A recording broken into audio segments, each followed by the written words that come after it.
Lambeau Field, Green Bay, Wisconsin, as the 6-5 Baltimore Ravens meet the 7-4 Packers on ESPN's Monday Night Football. Sports is so much about the people, about the athletes who play the games and the results. Rarely is it about the venue, but when you come here, it's about the place. Can you imagine being a Green Bay flag Packer and taking the field in front of these fans who filled this site for over a half-century? We welcome you to the Monday Night Football launch, engineered by the GMC Sierra. And it's always a treat to come to one of the sports special venues to see the Packers take the field at Lambeau.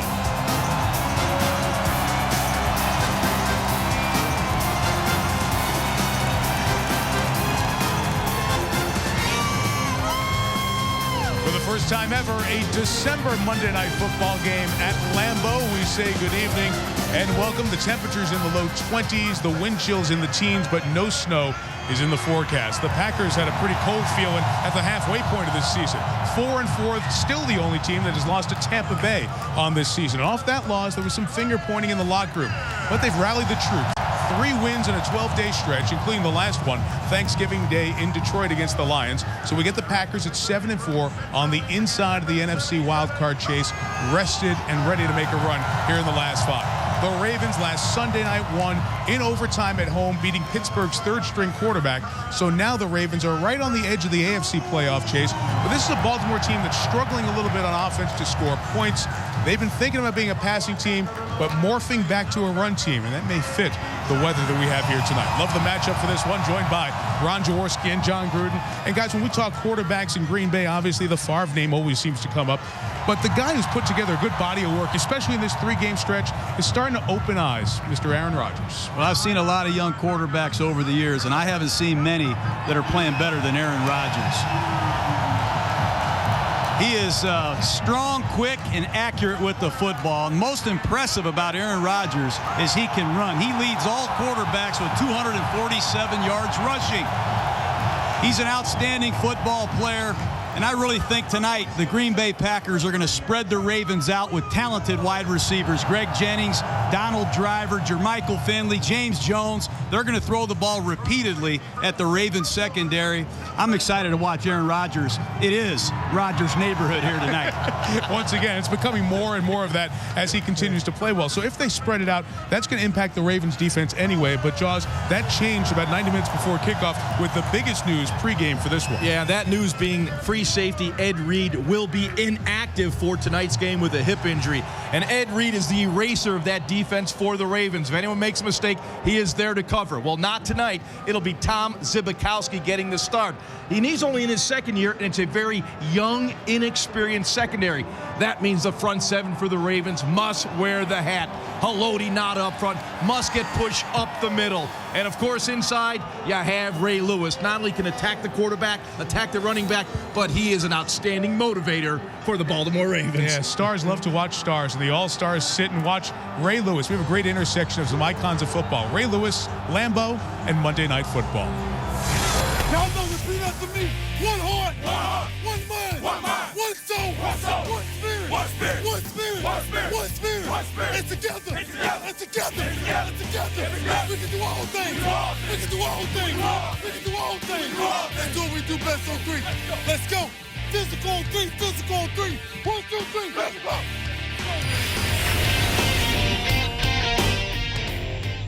Kobe, can I ask you a question? Yeah, what's up? Are you ready for the football?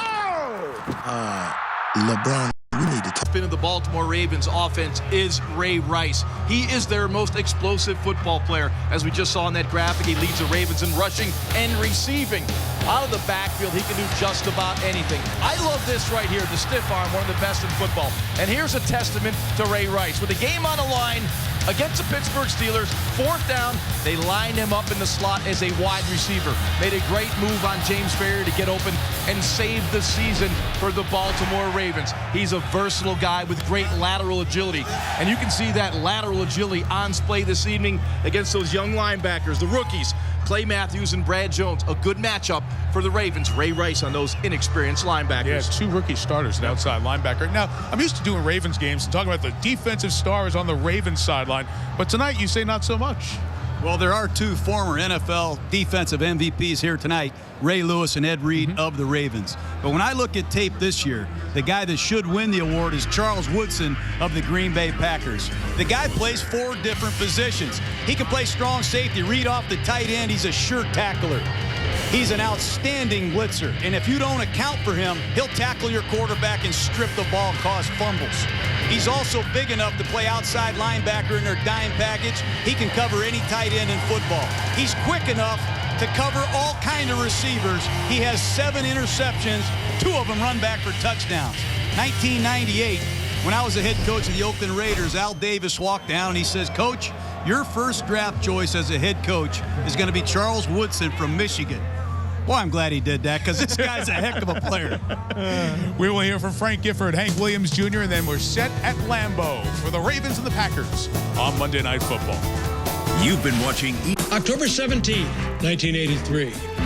From the beginning, this one had the makings of a primetime shootout. 20 points in the first quarter, 24 in the second, 20 in the third, and 31 in a wild fourth quarter that saw 5 lead changes. There were 11 touchdowns and over 1,000 yards of offense. Redskins quarterback Joe Theismann finished with 398 yards passing and 2 touchdowns. Packers quarterback Len Dickey threw for 387 yards and 3 touchdowns. And when it was finally over, the scoreboard read Packers 48, Redskins 47. That's 95 total points, marking the highest scoring game in Monday Night Football history. And now, it's the Ravens and the Packers. Are you ready?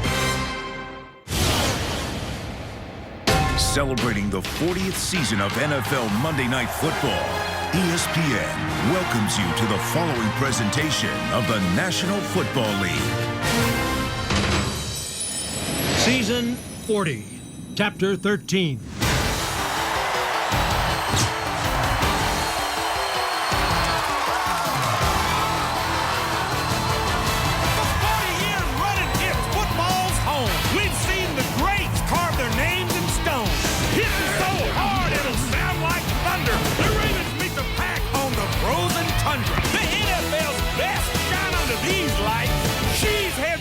What a beautiful sight.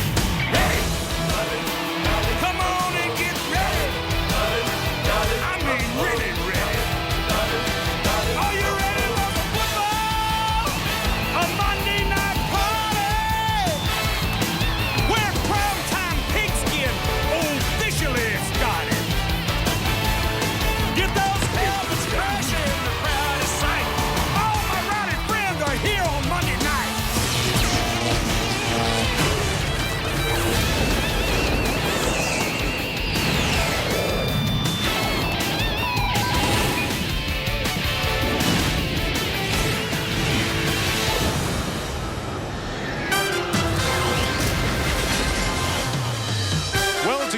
Not Tuesday Night Football because there's a foot of snow in the forecast starting tomorrow night. The weather will impact how you feel, but it's not going to have as significant an impact as it could. Wind chill in the teens here in Green Bay. For John Harbaugh, must win tonight to stay even with Jacksonville. For the moment, the Jags have the tiebreaker advantage in the AFC. On the other side, Mike McCarthy's team remains the 6th seed for the moment in the NFC, and they'll stay that way if they win tonight, trying to stay a game ahead of the Giants. The Packers win the toss and will receive, so Aaron Rodgers will get out there right away against the Ed Reedless Ravens defense. Rare visit for the Ravens here to Lambeau. And a bunch of their players talking to them on the field before the game, just kind of taking it all in.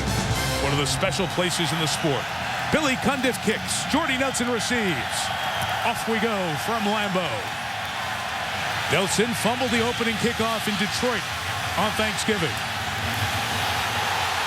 Holds on here and takes it across the 40-yard line. Good start. after Jalen Parmalee made the tackle. Aaron Rodgers, 22 touchdowns. And John referenced it earlier. Low interceptions, only 5 interceptions. He's very good at taking care of the ball. And Jaws, really, as you've watched Aaron Rodgers, your impression of him continues to improve. It's very, very impressive with Aaron Rodgers. I believe he will be a superstar down the road in the National Football League. He has shown that type of growth through 27 games. This being the 28th.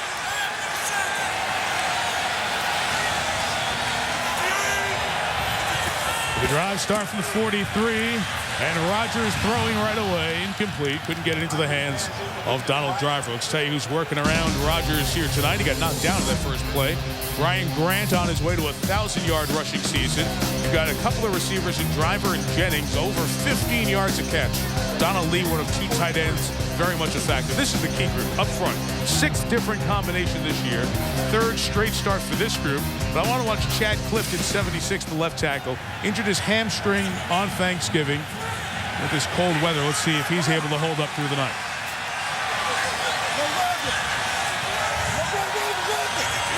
Three receivers and the tight end Lee, and a throw is hauled in by the 3rd receiver, James Jones, just shy of midfield as he's tackled by Dominique Foxworth. So let's check that Baltimore defense. And Ron mentioned more pressure on the guys up front.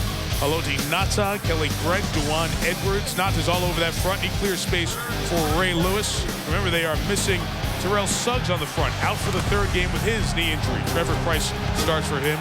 Webb, a rookie. Foxworth, Dewan Landry, and the former Golden Dome Zivikowski starts for Ed Reed, out tonight with a hip injury. Just the 7th game Reed has missed in his career. Brandon Jackson, the 3rd down back. Rodgers, nobody open.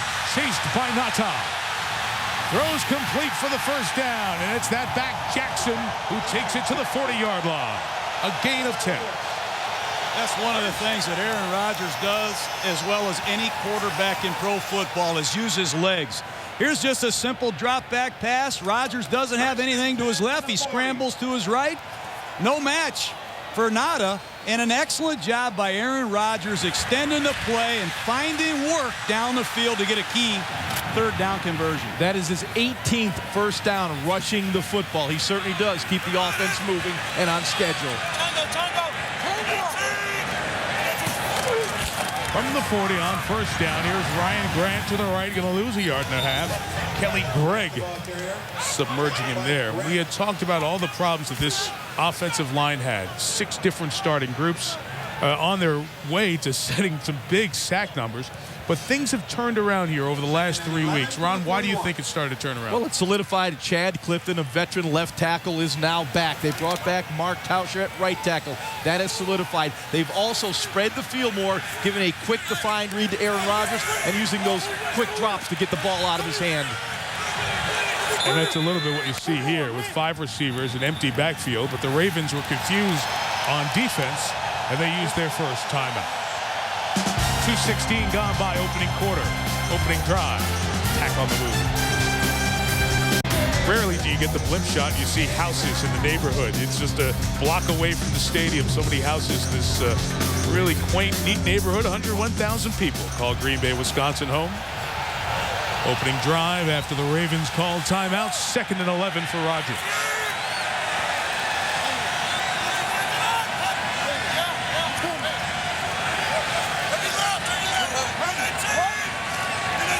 Trying to decipher the Ravens defense. They bring 4, and Rodgers takes a shot, incomplete for Jones.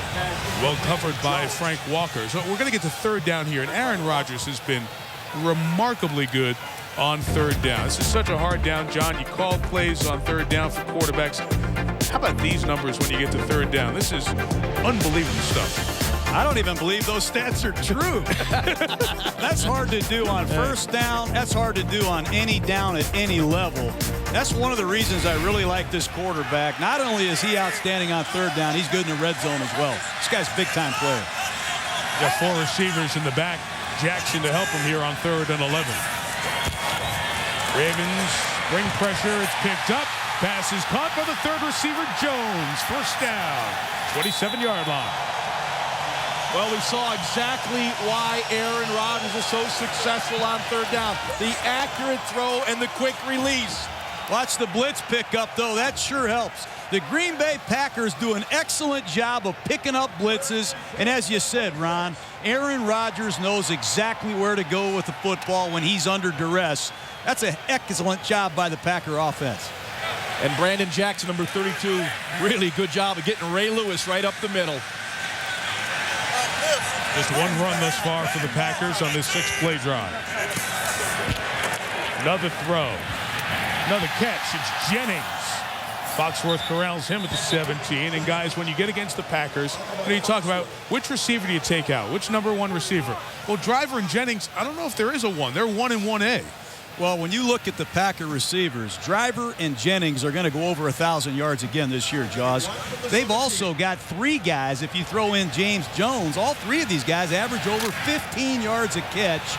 That's an amazing accomplishment in pro football. And they can spread you out even a little more when they throw Jordy Nelson and go 4 wide receivers who are very effective. Corey Hall, the fullback, blocks for Grant. Seeking space. Nice patient run as Jarrett Johnson is over there for the tackle with Paul Kruger. Ryan Grant, undrafted member with the Giants, was traded in 2007, came on over here and had a fabulous season in his first one with the Packers, helping them get to the NFC Championship game. Slow starter, but it seems like as the season and the game goes on, he gets better. Well, he had 1,200 yards last year. He came in tonight with 890. He takes care of the football. The man does not fumble. He makes a lot of good 4- and 6-yard runs.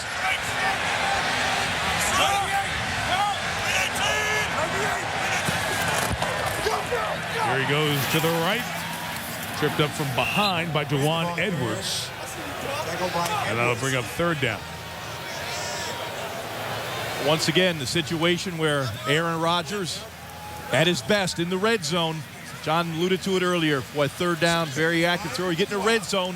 When those windows squeeze down, you got to be able to make the tough throws. Normally a quarterback's completion percentage drops about 10% in the red zone. That's how tough it is. But Rodgers can stroke him in there. Look at these numbers. I said 3rd, my mistake. 2nd down. That's Jermichael Finley spreading out. You got to treat him like a receiver. He's that good a pass catcher. And there he is. A couple of yards shy. And now we'll have 3rd and a couple coming up. This guy, Aaron Rodgers, does a lot before the ball is snapped. They use their tight ends in motion a lot just to get a look at the defense. And right there in a no-back set, Rodgers took a good look at the Raven defense. He knew it was not a blitz situation. He is real smart. Take a look at the tight end. He's going to reload out here to the right. Rodgers takes a good look at the Ravens secondary. He says, I know exactly where my matchup is. It's to the outside, and he does an excellent job week in, week out of doing this. And Finley beats a corner on the play. 5 wide, no back as Jordy Nelson's at the top of the screen. Got to beat the play clock. They do. The pass for Nelson's knocked down, but caught out of the air by Mark Tauscher. The tackle caught it. It'll be a loss of a couple of yards. It will likely have a field goal attempt coming up. Jarrett Johnson and Ray Lewis over there getting in the way. You know, one of the things that the Ravens will do, they will bat balls, because when you go with these empty sets, the quarterback is going to get rid of the football quickly. So they will read the quarterback's eyes. And defensive line coach Clarence Brooks will teach these guys, hey, when he plants that foot, locate him and get your arms up. You will get some batted balls on the quick drops. Mark Tauscher, NFL game 126, reception number 1 of his career. Mason Crosby, officially 28 yards. Takes it in the left upright, and the opening drive takes 5:21 off the clock, and the Packers are on the board first. Aaron Rodgers 6 for 8 on the drive. Couldn't get the last one, but moved him down for 3. And the lead.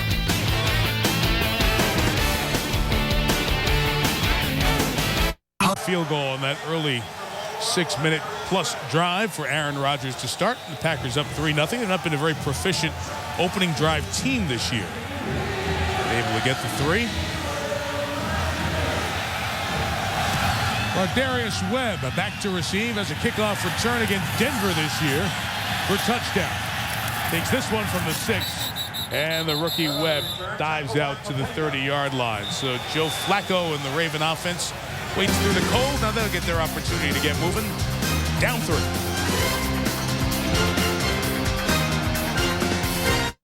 Offense on the field, down 3-0, averaging 23 points per game. And Joe Flacco, the 24-year-old, 18th overall pick of the draft in 2008.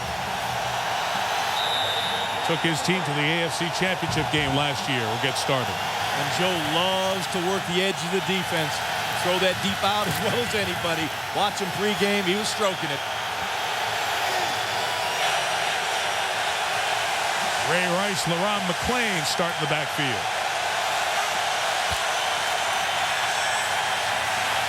And a rollout first down throw, incomplete, trying to get it over to Derek Mason. Johnny Jolly applied the pressure.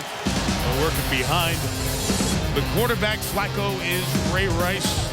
Great average, 125 yards per game. McClain may see a little more ball carrying. Mason and Clayton, the receivers. Todd Heap, the veteran tight end. A young offensive line.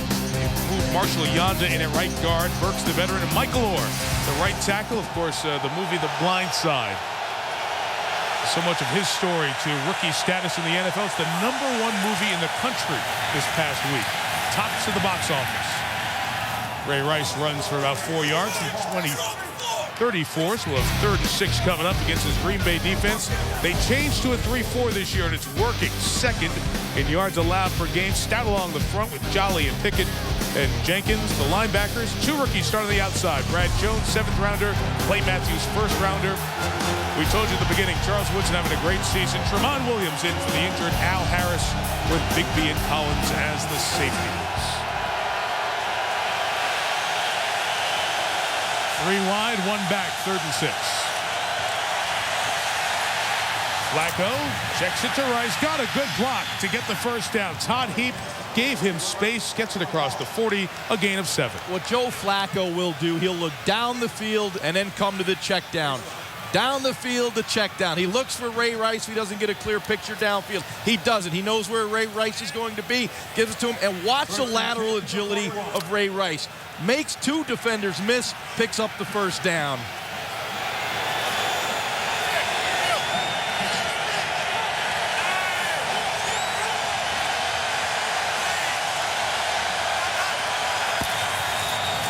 Play action pass. A lot of this out of this Ravens offense.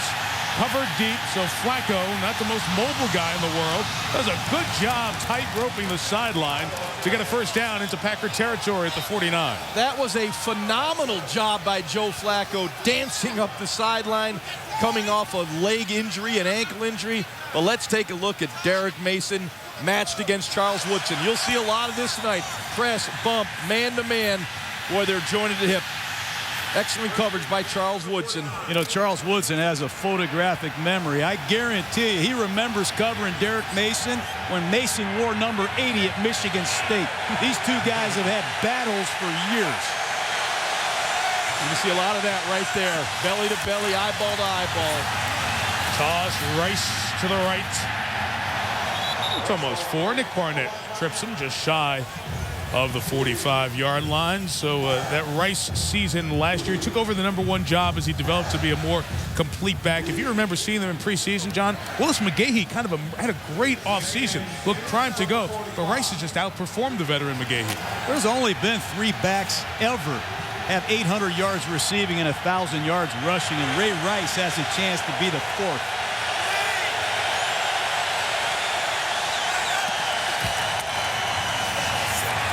Rice running with Barnett, tackling him up high, and then taken down by Ryan Pickett. Just a couple yards shy of the first down, and he has become such a receiving threat this year as well. You know, a lot of people say Ray Rice is little. He's not little. I guarantee you that. He's short, but he is very strong and elusive. And there's how he gets that 127.5 yards per game. So much of it receiving, and that elusiveness you'll see as a pass catcher. Only Chris Johnson at Tennessee is doing more per game yards from scrimmage, but so much of his comes rushing. Well, it should, if he's running for like $150 a game. Chris Chester in. They had an extra offensive lineman, and will throw here on 3rd and 1. And have the first down and more with Heap. Todd Heap taken into the red zone, down to the 16 for the first down, and blocking to Ray Rice's good play on this drive. Yeah, Nick Collins went for the pick, didn't get it, and the throw was right on the money from Joe Flacco off the play action. There's Nick Collins. You'll see he bites, and he comes back outside. Look at the throw by Flacco, the only place where he could make the catch, and the ball couldn't be defended. Well executed by the Ravens quarterback and tight end. Good drive by the Ravens. Good balance between a run and a pass. Just what John Harbaugh wanted to do coming in here tonight. Gain of 23, second longest of the year for Heap. The 17, here goes Rice. McClain tried to throw a block. The ball comes out as recovered by Nick Collins of the Packers.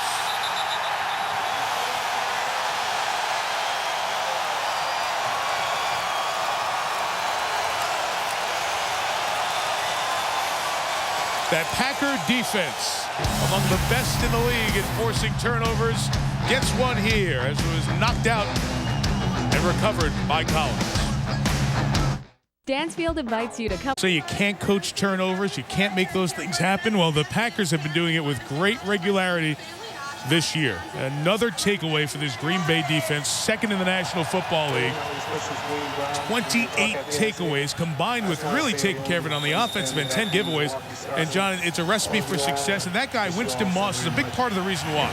No question. They practice it every day.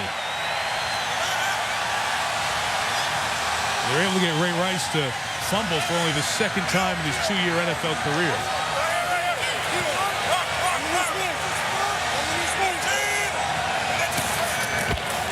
The 19, a first down run with Grant, who's tied up behind the line of scrimmage, and he loses the football, and he rarely fumbles as well. Dannell Ellerbe punched it out. Let's see who's got it at the bottom of the pile. Good luck. I hear white ball. The Ravens have recovered the second fumble of the year as Grant puts it on the ground. John, you said it earlier, he does not fumble the football. That a couple guys fumble that are not normally known as fumblers. It's interesting with his right knee, guys. It looks like his right knee is down. Meantime, we're still having a conversation at the recovery spot as both the offense and the defense for both teams are out there, and there's a little bit of heated words going back and forth. We continue to show these replays. The ruling on the field was a fumble recovered by Baltimore. First down. It's the voice of Walt Anderson, our referee. We have not had a penalty called in the game yet, but you see that look, and now let's see if Mike McCarthy will challenge that. He very well should. That was very, very close. See, Nick Collins was giving the international symbol to challenge. Well, he's taking advantage of all these replays. He's going to throw it. There he goes. You see, we had the replays up before they had them on the screen. And to me, it's the biggest inequity in the replay system. When you're at home, you get all the extra looks on your video board. And they just showed 3 different angles. And finally, on the third one, McCarthy said, let's go. Let's challenge.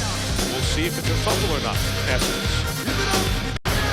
Packer coach Mike McCarthy challenging the ruling on the field, which is a fumble. And you watch very closely as his knee comes down. Has the ball started to move as Ellerbe's in there trying to knock it out? There's the knee down. Has the ball started to move on its way out?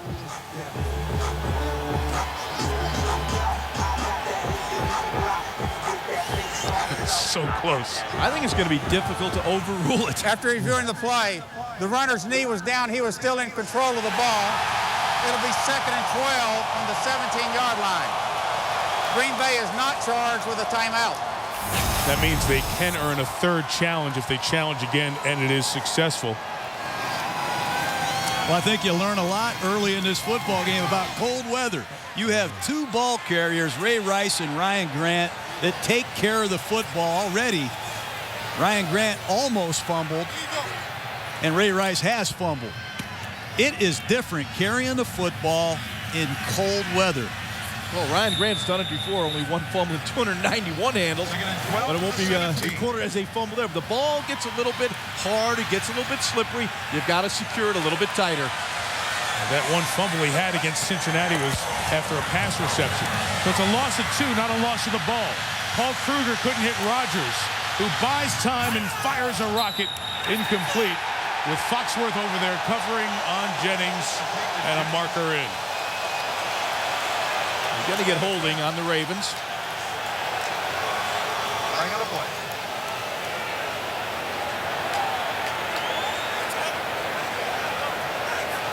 Boy, penalties have really hurt both these teams this year. Pass interference, number 24, defense, first down.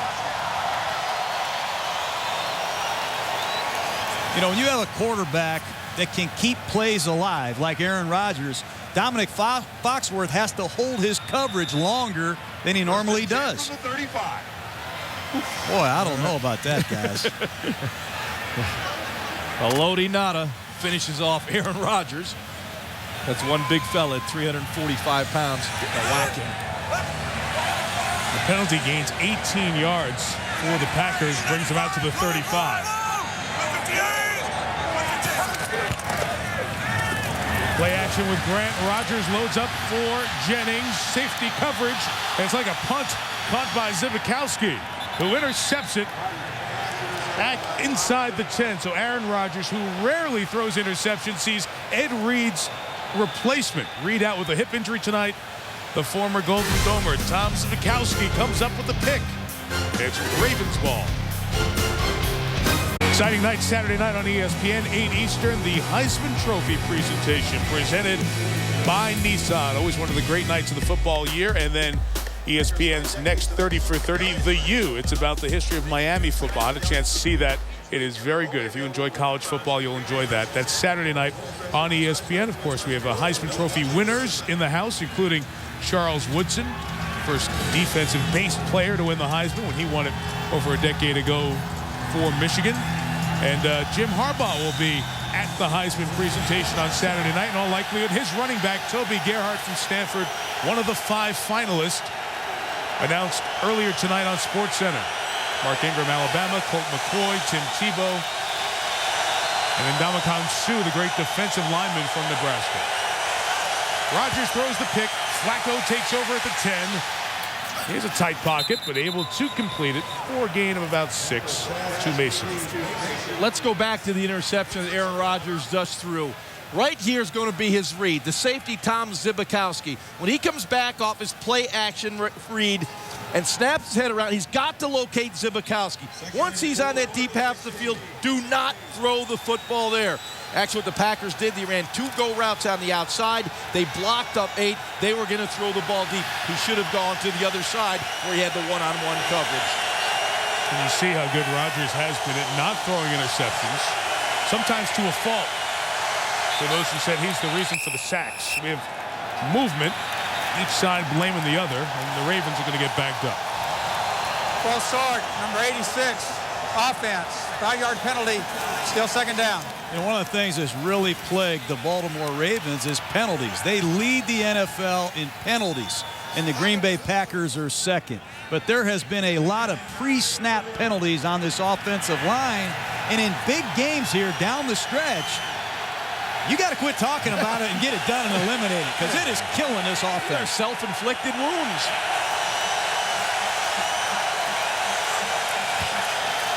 On 2nd and 9, here's Rice. Try to dance toward the left, and there's Clay Matthews, the rookie out of USC. John, he's become a big impact guy for this Packer defense the last month. Well, he's got some pretty good genes, doesn't he? That's Clay Matthews. 19 years his dad played in the NFL, and he's just learning how to play outside linebacker in a 3-4 defense. But when you see him get rid of a 6'9" tackle like Jared Gaither, you know he's making progress. I like this guy's makeup. I like his genes. He's going to become a force for the Green Bay Packers. I like that hairstyle, too. Now you blondes are all alike. 2 down linemen and a linebacker rushing as Flacco throws a deep shot downfield. Clayton tried to bring it in. He was brought down, and Tramon Williams will be called for a very long pass interference flag. Joe Flacco has a big arm, and he's not afraid to use it. He will throw the football down the field. He will give his receiver a chance. Number 20, defense. First down. Yeah, but I think it goes back to the penalties that both of these teams have had against them all year. That's clearly an arm bar. You see Tramon Williams, he's got Clayton's arm, and the referee does an excellent job being on top of that. And that is a big penalty in terms of yardage. It clearly was. Williams, not 20, big B. Referee did an excellent job of the call. And the Ravens using their unbalanced line, Mike. On first down, flea flicker. Back to Flacco, who looks downfield. A lot of Packers down there. Intercepted by Collins. 2 takeaways and a lot of room to run. Now he runs into the middle there at midfield. He cut back to the outside. He had half the field. But Nick Collins has a fumble recovery and a pick in the first quarter. Also, flea flicker.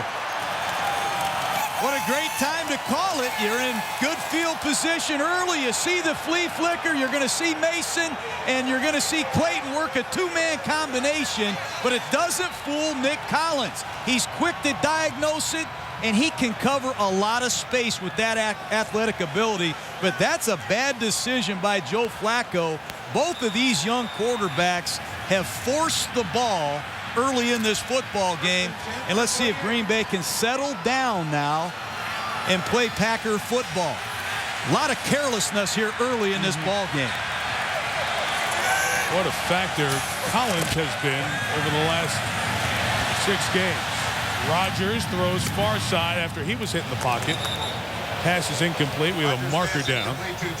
Antoine Barnes with big pressure as Clifton was just steamrolling. Number 76, offense. 10-yard penalty. Well, Antoine Barnes is really quick off the edge. He'll be number 50, matched against Chad Clifton. You'll see right there, back to the inside. There's the hole. That's pretty obvious right there, but Chad Clifton got beat immediately to the inside. No chance for Aaron Rodgers. You know, Greg Madison, the defensive coordinator of the Ravens, wants to rev up the Ravens' 4-man pass rush. That's why Antoine Barnes is wearing a helmet tonight. He's been inactive in past weeks, but he has legitimate 4.5 speed, and you're going to see him everywhere tonight. After the flag, it's 1st and 20. They run Grant. Ray Lewis tailgating, chases him down at the 45. So that's a pickup of 7 for Grant. You know, when you look at this Green Bay Packer offense, Aaron Rodgers, great futures, had the statistics we talked about. Ryan Grant, Jennings, Driver. They've had 44 sacks, and they're second in the NFL in penalties. And that has forced this offense to work from way behind in the down and distance. Let's see if they can overcome that here. Absolutely right, John. 17 of those 44 sacks came on first down. That'll get you off schedule.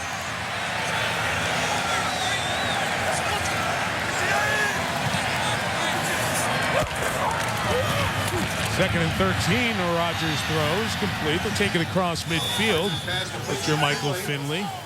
Donnell Ellerby, big factor on that earlier play. Near fumble, makes the tackle.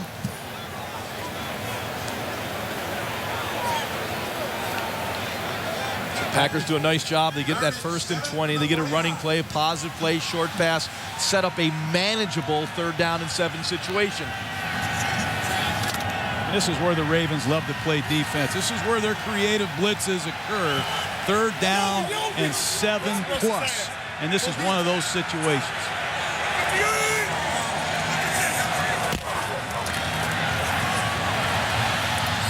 Rodgers fires. Jennings couldn't bring it in on the sideline. And we'll have 4th down to the Ravens defense. Able to stand up after a turnover by the offense. Well, so far so good. This Ravens secondary's matched up pretty good with this skilled wide receiver core of the Green Bay Packers. And that's an important get-off for the Ravens right there. Jeremy Kapanos in punt formation for Green Bay, back deep for the Chris Ravens. Carr is going to go back. This is a part of the Ravens that was not pleasing the head coach, John Harbaugh, who was a very good special teams coach with the Eagles for a long time. Punt team return seemed to have improved over the last few games. Jeremy Kapanos, the punter, not having a good net punting season. Just couldn't keep that one inside the goal line. 49-yard kick was just a net of 29. Final 3 seconds of the first quarter. 8th consecutive year, V Foundation for Cancer Research is joining forces with the game officials, not just here in the NFL, but the NBA as well. We're so glad they're on board for Blow the Whistle on Cancer as we wrap up Jimmy V Week here on ESPN. All 120 active officials in the NFL Referees Association donating a portion of their salary to the V Foundation. A lot of their former colleagues, Bob Lawing, his personal battle with cancer, Dino Pagnelli's wife, Christy, as well. We salute the third team on the field, all the officials, for helping us at ESPN here on Jimmy V Week continue that search to find a cure for cancer. Every penny that's donated to the V Foundation is awarded to cancer research. The folks do an unbelievable job.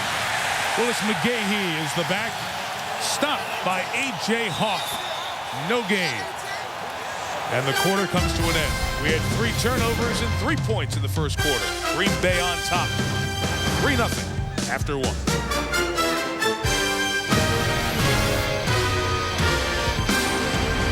If you've ever wanted a street named after you, just win the Super Bowl in Green Bay. It's pretty easy. Just got to get the job and win the Super Bowl. That's all. That's it? That's it. Oh, wow. Lombardi Avenue. Lombardi Avenue. You know, walked down Holmgren the other day. Look at the big #1 pick, B.J. Raji. Submerged McGahee for a loss of yardage. Well, I like this guy. B.J. Raji, the 9th overall pick out of Boston College. He's been hurt. He's had a high ankle sprain, missed most of training camp. Right now, he's just getting healthy. But B.J. Raji has quickness to penetrate, and he has power to leverage you. But that's just an excellent job against the Pro Bowl guard in Ben Grubbs of taking over the game right there. Excellent start for B.J. Raji. Over the veteran center, Burke on 3rd and 13. Flacco wanted to air it out. Now throws, and it could not be brought in by the veteran Mason. 4th down. That's been the problem with this Baltimore Raven offense for the last several weeks. They just can't get off to a good start. They've scored 2 offensive touchdowns in their last 7 games in the first half, and both of those were last week against Pittsburgh. Somebody's got to make a play early in a football game, but turnovers, penalties, and the inability to get anything going offensively in the first half of football games is a big part of this 3-5 dogma that is hitting the Ravens here in this last 8 weeks. Sam Cook kicks, fair caught by Jordy Nelson. 51 on the punt, no return, and the Packers will take over at the 32. Great first drive. Aaron Rodgers, the Packers offense, stymied the last 2. Let's see what he does when you come back.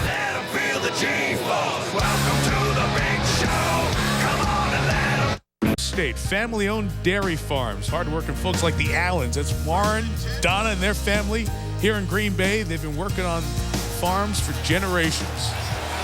Part of the great fiber of good Midwestern people up here in Green Bay, Wisconsin. A minute into the quarter, Packers lead 3-0. Score came on the opening drive. 32, Rodgers is caught by Lee, a gain of 3. Let me show you what Aaron Rodgers does with this dummy snap count. You see the tight end go in motion all the time in this offense, and then he resets. And it allows Aaron Rodgers and his center, the 2 guards, to coordinate who they should block. Watch the right guard and tackle open up and pass protect. And Rodgers knows exactly where to go with the ball. But this communication is intense and it's well rehearsed. And it all starts with that dummy snap count. And I'm telling you, Rodgers is looking for the big play sooner or later. Second down off the hands of Jennings and the defensive back Carr, and nearly an interception. Rodgers is looking for a flag but doesn't get it. 3rd down. Come back to the dummy snap count and the importance of doing that. Why do guys need to do that to have a quarterback have real control of the offense? Well, when you play the Baltimore Ravens, you know they love to blitz on every down, and they come from everywhere. So what they're trying to do is see where the blitz is coming from, potentially to organize their pass protection and possibly change the play at the line of scrimmage to take advantage of a matchup.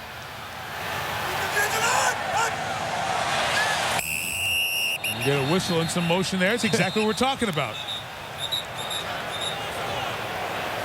Sometimes your own guy jumps off sides. And Clifton saying, wait a minute, I moved because Jarrett Johnson moved. That's why we call it a dummy snap count. Don't be the dummy. Trying to take a look at the defense. Neutral zone infraction, number 95, defense. Movement into the neutral zone, causing a reaction by the offensive player. It's a 5-yard penalty, it's third down. But here's what I'm talking about. Watch the Green Bay Packers. Well, here's a double move we saw. That's not the look we wanted to show you. But they're looking for one-on-one matchups, and when they get it, Aaron Rodgers will signal a route out there, and he'll go downtown on you. Well, that's part of that. When you make that dummy call, all of a sudden you see you got a signal on the outside, then you take your shot. Right. You set your protection, you got the isolation route, and you go for it. That's what Aaron Rodgers is very good at. And there it helped him get from 3rd and 7 to 32.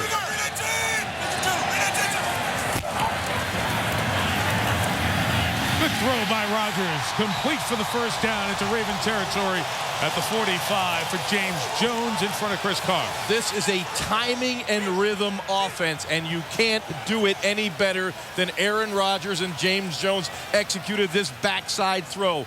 You'll see Rodgers here, sets protection. Knows he's got the one-on-one on the outside. Steps up in the pocket. Look at the accuracy. The only place to put the football, he put it so Jones could make the catch. Gain of 16 for Jones. He's got 3 catches tonight. And Grant, fullback Kuhn blocking for him, only gets a yard. Dewan Edwards on tackle. But you have to know when you play the Green Bay Packers, they can use all this pre-snap movement to see what defense you're in. If you play bump and run against Greg Jennings, they're going to go deep on you. If you play bump and run against James Jones, they're going to go deep on you, and they offset that with that fly stop that you just saw to James Jones. The Packers love to throw the ball deep, and they go to extreme measures to try to find bump and run man-to-man coverage.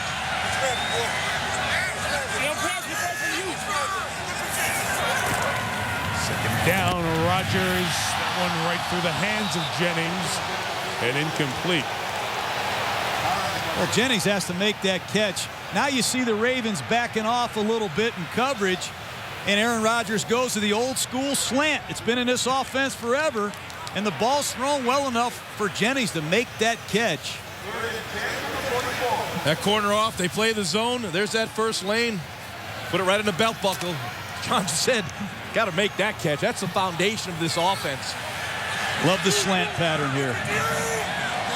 And Reed on the sideline, he's doing more coaching than the coaches. Good pickup with the pressure up front, but good coverage deep. Or Darius Webb with a nice job following Jones, and it'll be 4th down, and the Packers will punt it away. That's good defense by the Baltimore Ravens. Let's give them credit. They're missing Fabian Washington, a starting corner. They're missing their all-pro safety, Ed Reed. And really, the Green Bay Packers have protected quite well. It's a credit to the Ravens secondary here in the first half tonight. See if Kapanos can get this one inside the 10. Carr runs up to fair catch it. At the 16-yard line, 29-yard punt. No return to the long field. See if the Raven offense can get going. John Gruden, Ron Jaworski, Michelle Tafoya down on the warm field here at Lambeau.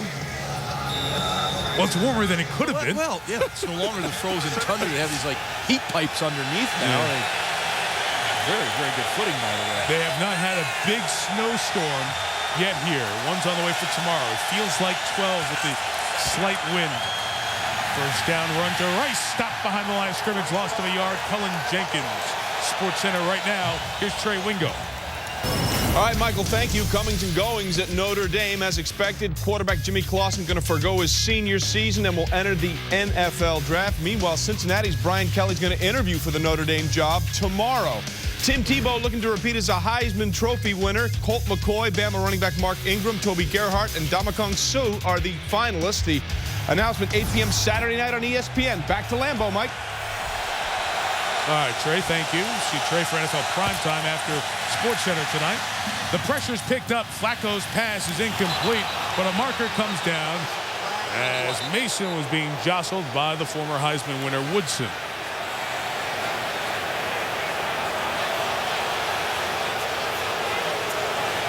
Pass interference, number 21, defense. First down. Well, Woodson just sat on that route. He was in perfect position on Derek Mason. You'll see all night long, this is what you're going to see. Well, he did kind of wrap the arm around him and inhibit him to get outside. Yeah, you got to throw that flag. I can't understand what the Ravens are trying to do offensively here right now. I mean, they're going heavy. They're going, the overloads. They're throwing. They're running. They're getting nothing going. Their offensive line is getting handled right now.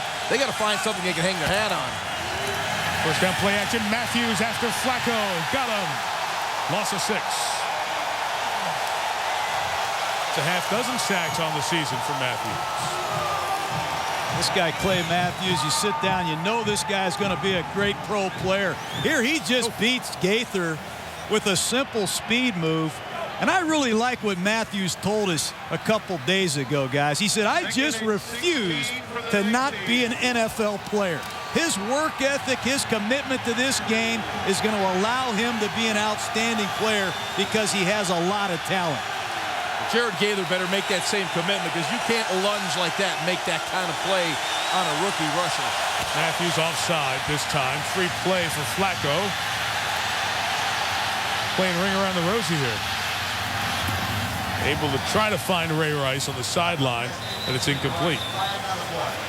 Literally being run in circles by the Packer defense. Offside, number 52, defense. 5-yard penalty. It's still second down.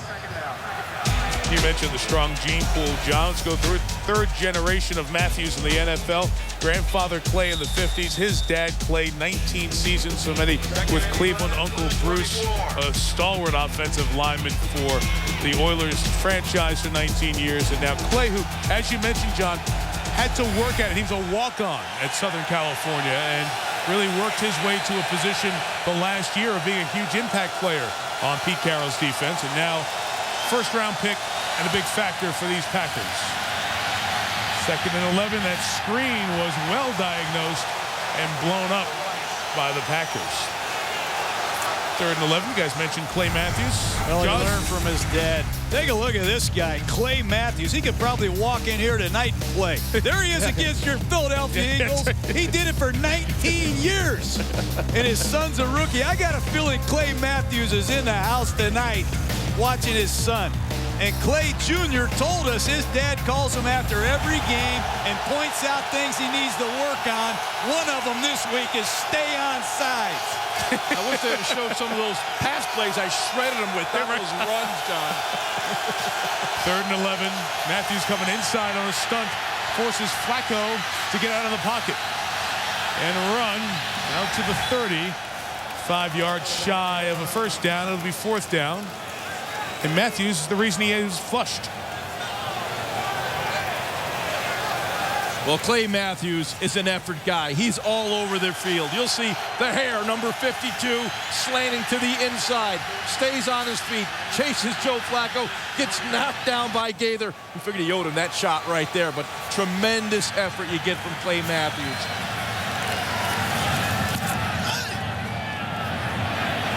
Cook's punt a beauty. 54 yards. Nelson from the 16.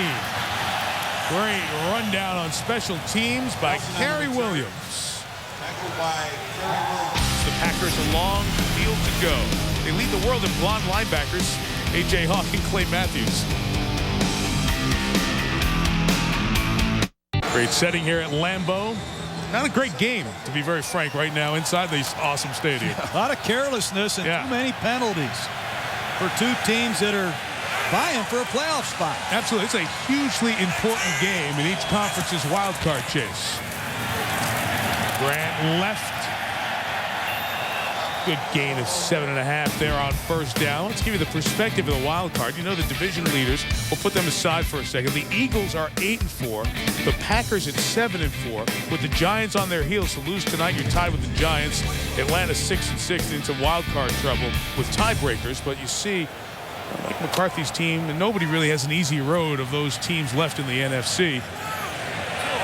The chance to stay ahead and be in control of your own fate. So important this time of year.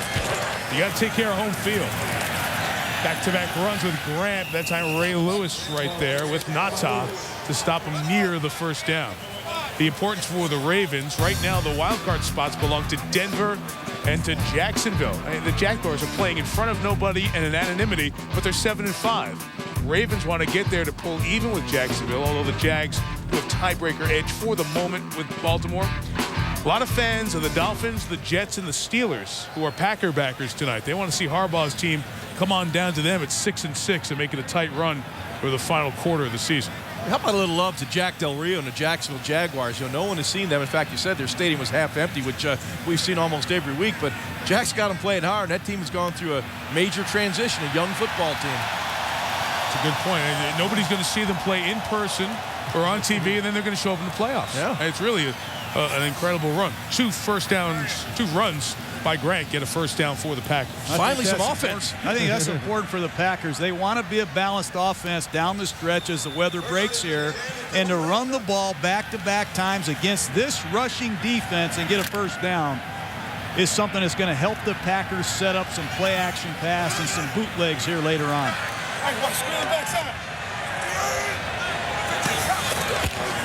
Third straight run. Again, Grant. Again, Ngata. Haloti Ngata. Haloti Ngata. This guy can dominate as an interior run defender.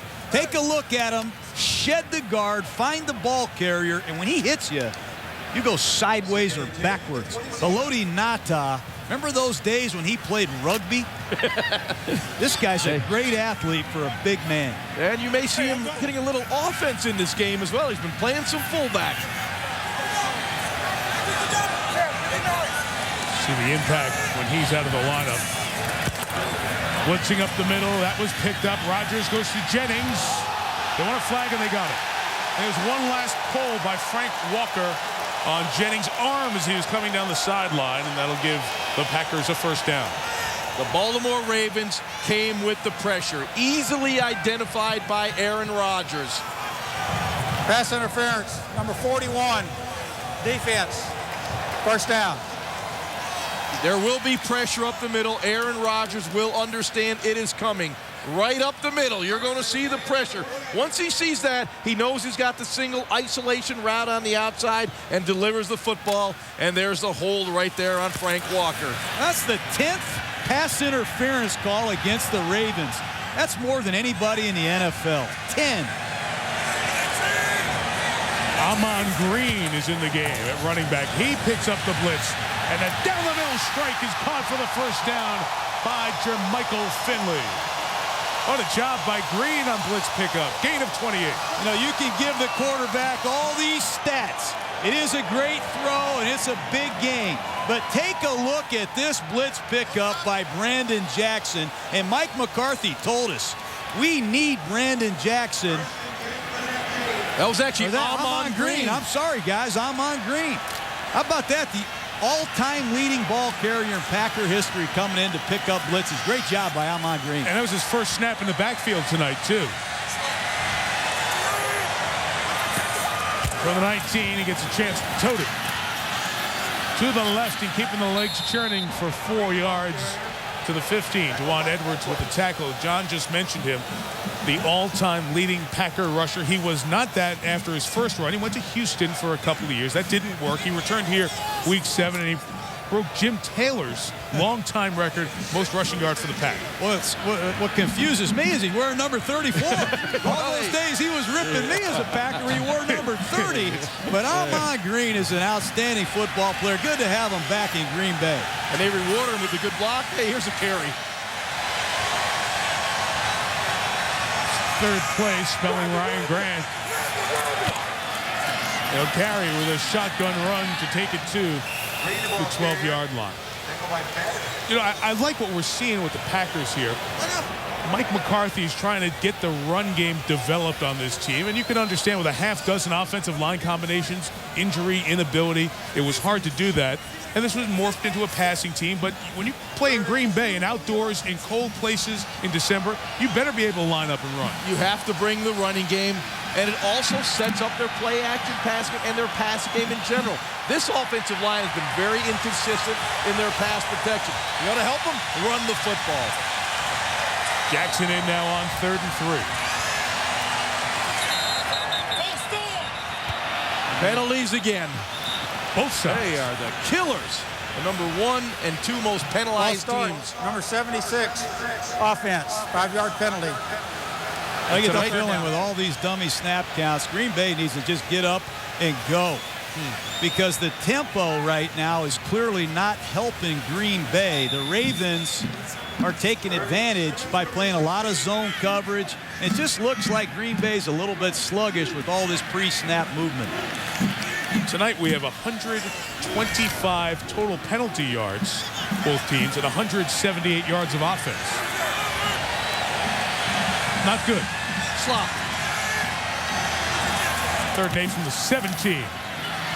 Rodgers waiting, firing, caught inside the 3. Finley brings it to 1st and goal for Green Bay. Aaron Rodgers on 3rd down all season long has been absolutely on fire. He can just locate receivers. Outstanding pass protection. Look at the eyes down the field, scanning the field. He finally finds Finley, puts it on the money, almost gets it in the end zone. Oh, pass protection is outstanding. And if you give Aaron Rodgers that kind of time, you're in trouble. Tauscher did a good job with the right tackle on Jared Johnson. 1st and goal. 3 tight ends emptying out the backfield. To a pass look. To Finley. Held on. Touchdown. In front of Zbikowski. And into the Lambeau Leap section.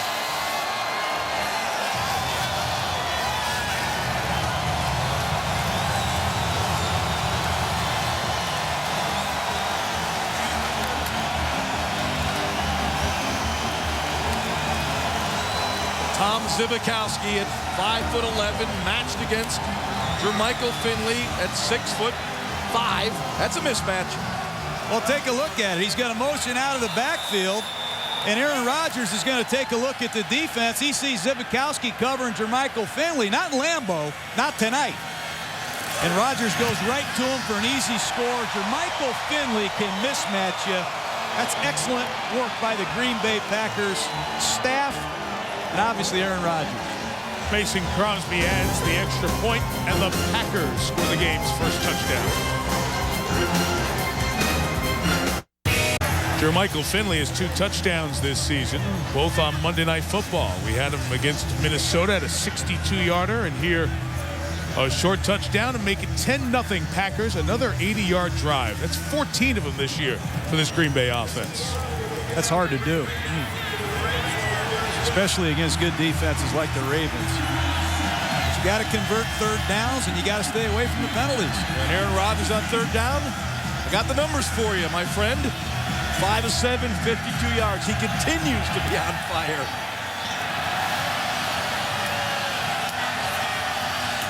It's brought down by Lardarius Webb. Looking for space. Couldn't get out to the 25-yard line. Stopped shy by Brandon Chiller. Well, Aaron Rodgers has been off to a great start.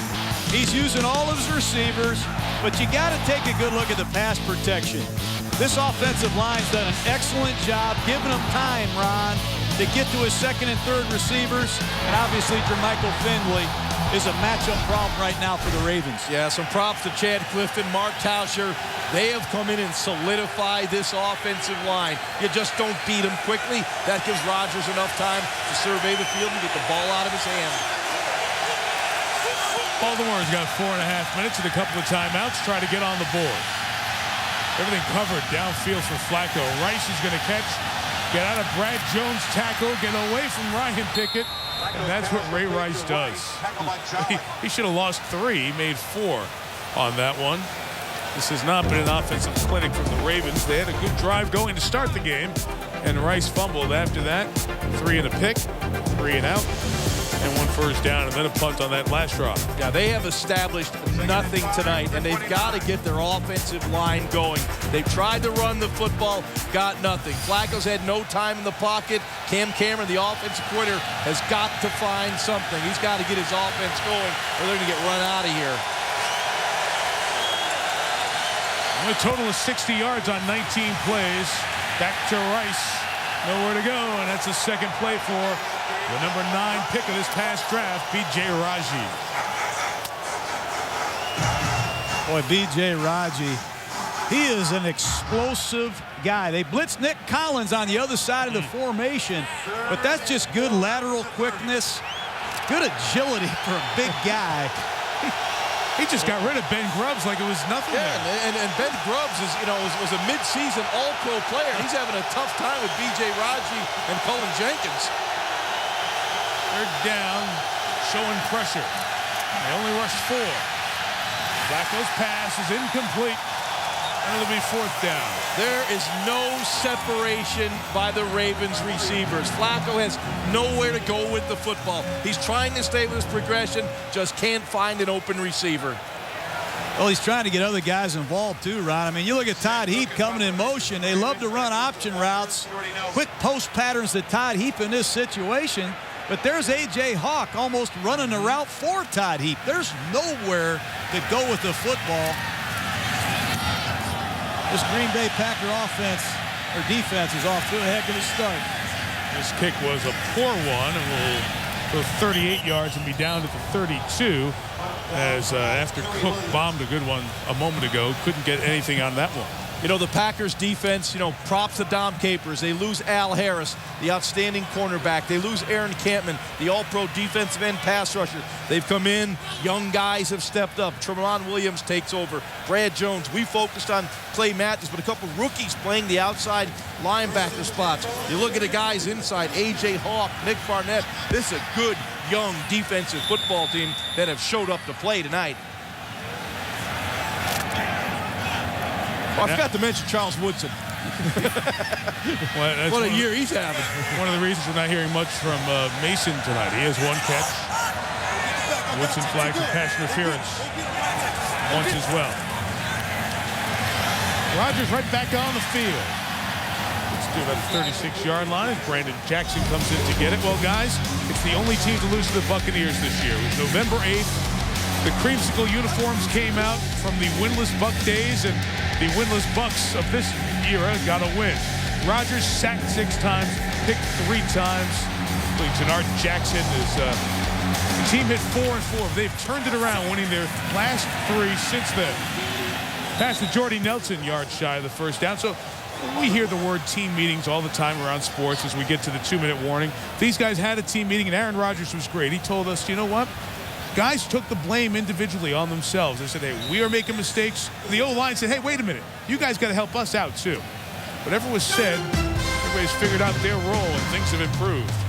Packers looking for 4 consecutive wins here tonight. Some of those people have been tailgating since 10 a.m. this morning.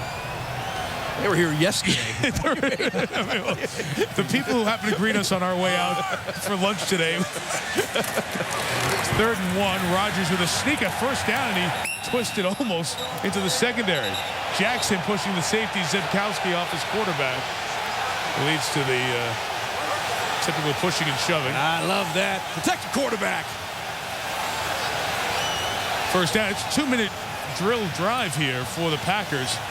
They have all their timeouts. In the meantime, all that pushing and shoving spun 25 seconds off the clock.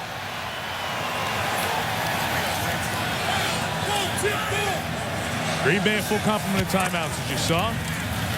Rodgers on that slant for Driver. Incomplete, flag from deep in the secondary. Thrown by the back judge.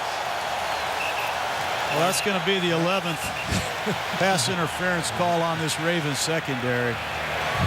Pass interference, number 21, defense. 1st down. It's the rookie Webb.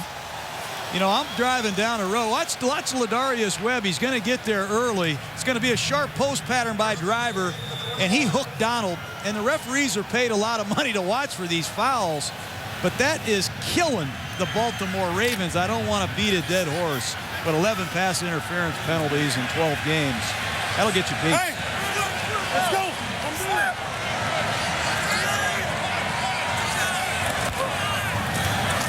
41, pressure up the middle, and they get to Rodgers. He's brought down by the veteran Trevor Pryce. His 6th sack of the season. And a timeout is taken by the Pack with 1:18 to go. Packers are facing 2nd and 17. Achieve a couple of timeouts. Green Bay leading 10-0. Important game with wild card implications both ways. Packers currently sitting in the final spot. Ravens one outside of the final AFC spot at the moment. 4 games to go after tonight. The Price sack. Rodgers room to run. A great runner. There's a first down and more. All the way to the 25. 23. That's an intuitive play by Aaron Rodgers. Once he broke the pocket, he settled to look for receiver. But then he saw that middle of the field wide open, and he just took off. You'll see him slide to his right, but eyes still downfield to make a throw. The pump fake moved the defense. He manipulated the coverage. Big play for the Packers.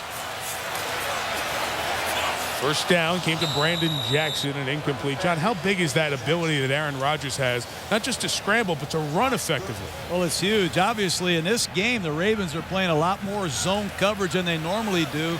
And Aaron Rodgers can keep plays alive. He can run around and throw it, and he can run and run and run and run, because this guy is a force running a football. He's got over 260 yards rushing. He's just by far the leading rusher at the quarterback position in the NFL. Yeah, he now has 19 first downs rushing. He had 17 coming into the game and a couple tonight. Actually 3. He had the quarterback sneak for a first down. The 25, Ravens bring pressure. Rodgers, the back shoulder throw to Jennings. What a shot inside the 10, 1st and goal. That was a laser, as we like to say in the quarterback fraternity. One-on-one in the outside. You can't throw the football any better than this. Used to call this route the fly stop.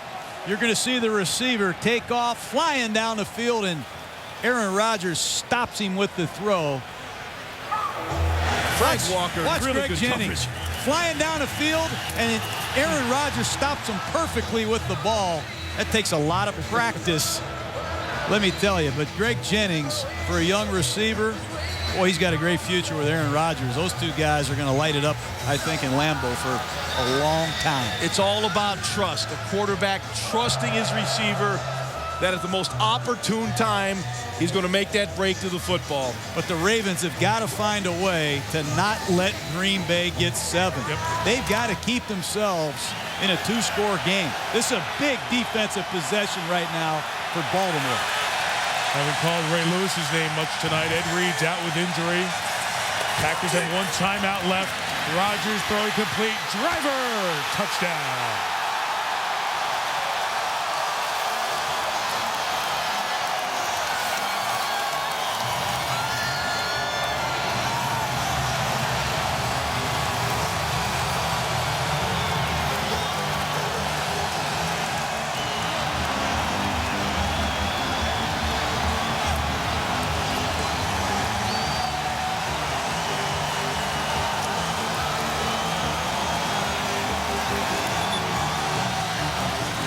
Second quarter has been clinical by the Green Bay Packers. Rodgers throws his 2nd tonight. No Packer has more receptions in franchise history than Donald Driver. Mason Crosby's extra point makes it 17-0 Green Bay. One of the great things Donald Driver does is run after the catch. He's just going to run right into the flat, and Aaron Rodgers is going to throw him the ball. He's hard to tackle in the open field. Dominic Foxworth right there has a shot. But Donald Driver, Mike McCarthy told us, playing in cold weather favors us because opposing defensive backs have a hard time tackling this guy, Donald Driver. And when you look at the numbers of Donald Driver this season, as good as he's been throughout his career, Jaws, he's having a better year this year than he's ever had as a Green Bay Packer. And you're looking at the all-time leading receiver of the Green Bay Packers. And when you target Donald Driver, you're likely to get a reception. 65% of the times when you throw to him, he'll catch it. That's a high number for a wide receiver. John mentioned, Jaws, the most receptions in Packer history. Past our former colleague and the guy you coached here in Sterling Sharp. Great job Sterling did in Green Bay in the cold weather for many years. Short kickoff. Webb comes down the sideline, pushed out at the 36-yard line by Corey Hall. That touchdown, by the way, by Driver gives him 50.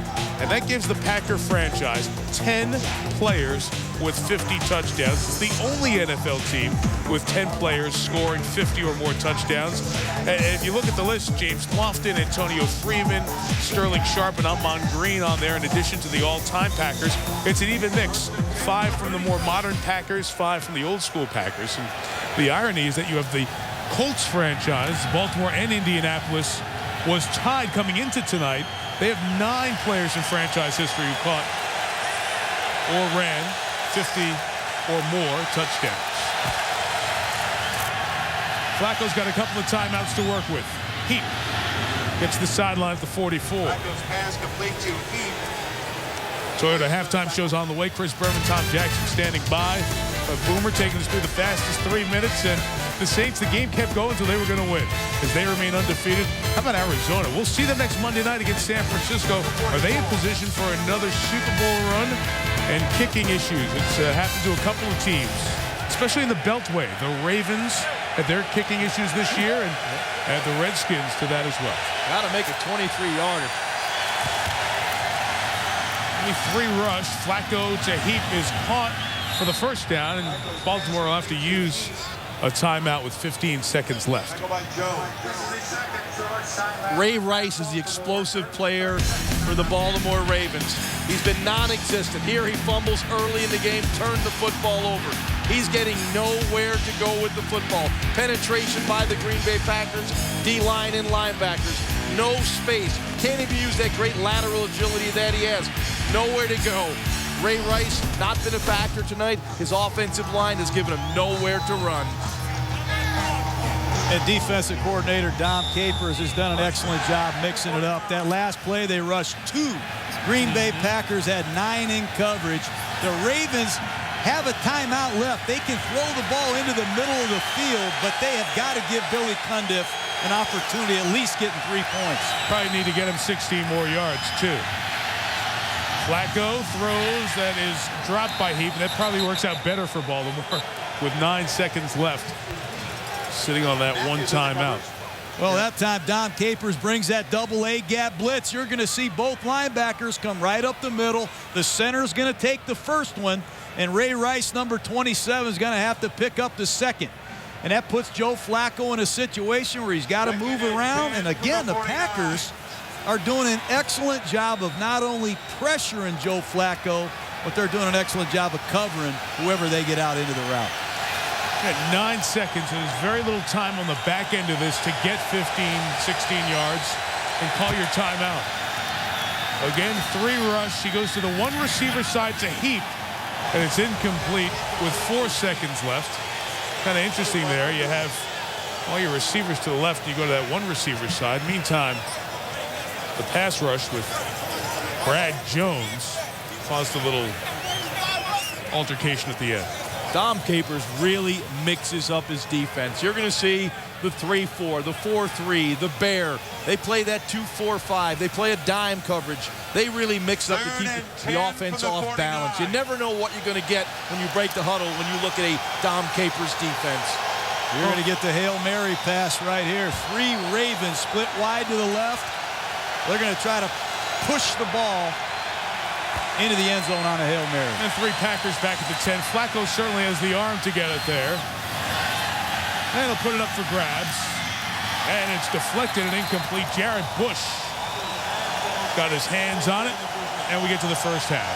It equals the largest deficit of the season for the Ravens. They trailed Minnesota, Cincinnati, and now the Packers by 17. Here's Chris Berman with the Toyota halftime show.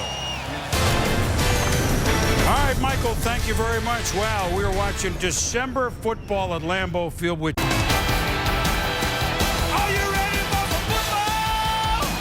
A Monday night party! Where primetime pigskin officially started. Get those helmets crashing, the crowd is sight. All my rowdy friends are here on Monday night.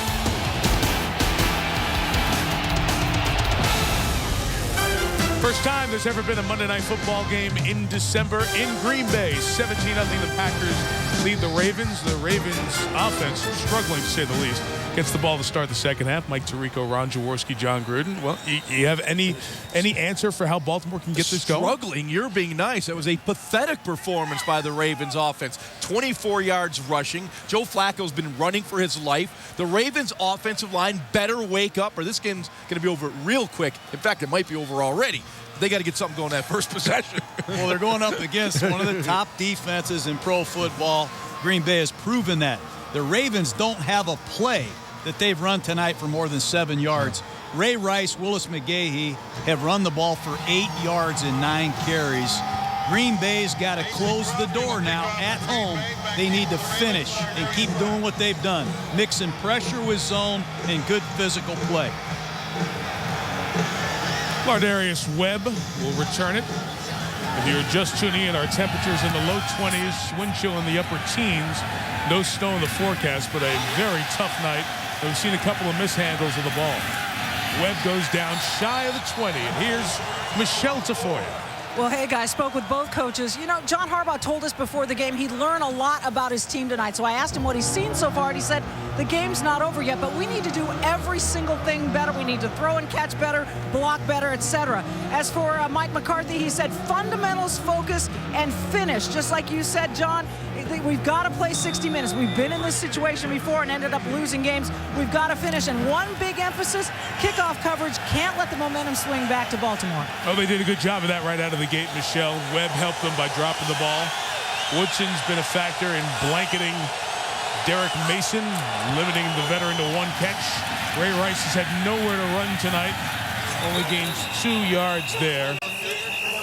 It's a Baltimore offense that is under 3 yards per play in the first half. 72 total yards, almost as many penalty yards. And the Packers have been bad boys as well with the flags, but Green Bay really had 2 good, solid drives to close out the second quarter. 2 touchdown passes.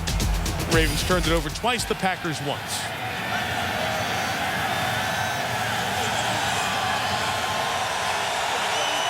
Baltimore 6-5. Pressure. Flacco had to run away, get it to Rice, tackled by Cullen Jenkins to set up a third down. The Packers defense has been outstanding in this game. They're going to load the box. You're going to get 8 in the box, and they are going to play downhill. They attack, nowhere to run for Ray Rice. And then you get the double A-gap blitz. Barnett and then Hawk. Flushes Joe Flacco from the pocket. Nowhere to go. Good coverage downfield. Incomplete to Todd Heap. That Packer defense is flying around tonight under Dom Capers' leadership. And 2 rookies are going to rush off the end here. 59 Jones, 52 Matthews. Each end of the line. 3rd and 4. Flacco got it out of his hands quick. 2 Heap, 4 first down. He had forward progress out at about the 29-yard line before those inside backers, Hawk and Barnett, knocked him down.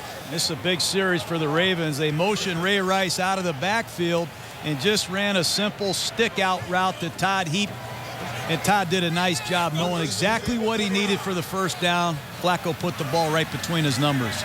But the Ravens have got to get that tempo going. Try to get some momentum here, John, to start the third quarter. John, you're absolutely right. They're slow in and out of the huddle. They break the huddle with 11 seconds left on the clock. You know, their rhythm just isn't there tonight. The tempo isn't there.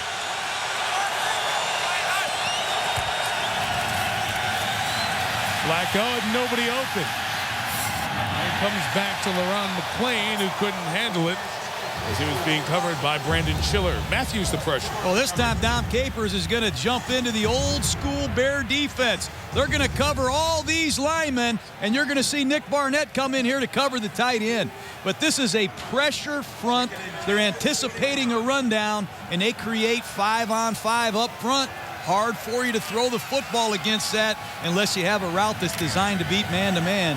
Another call by Dom Capers. He's really mixing it up tonight on first down. Yeah, that throwback Bear defense. Cover everybody up front, force those one-on-one blocks, and get after the quarterback. 2nd and 10, pressure coming from Jared Bush, the nickel. Rice dropped it. Incomplete. And it's 3rd down. John and Jaws, I'm thinking back to a visit I had up here during the summer. There were a lot of questions about Dom Capers coming in with the 3-4. This was not a 3-4 team. Question of, did they have 3-4 personnel? How have you seen this team make that transition during the season? I think it's hard. I think you need to credit Ted Thompson and Mike McCarthy also. Drafting B.J. Raji, trading up in the first round to get Clay Matthews. They've done it without Al Harris and Aaron Campen, 2 Pro Bowl defenders.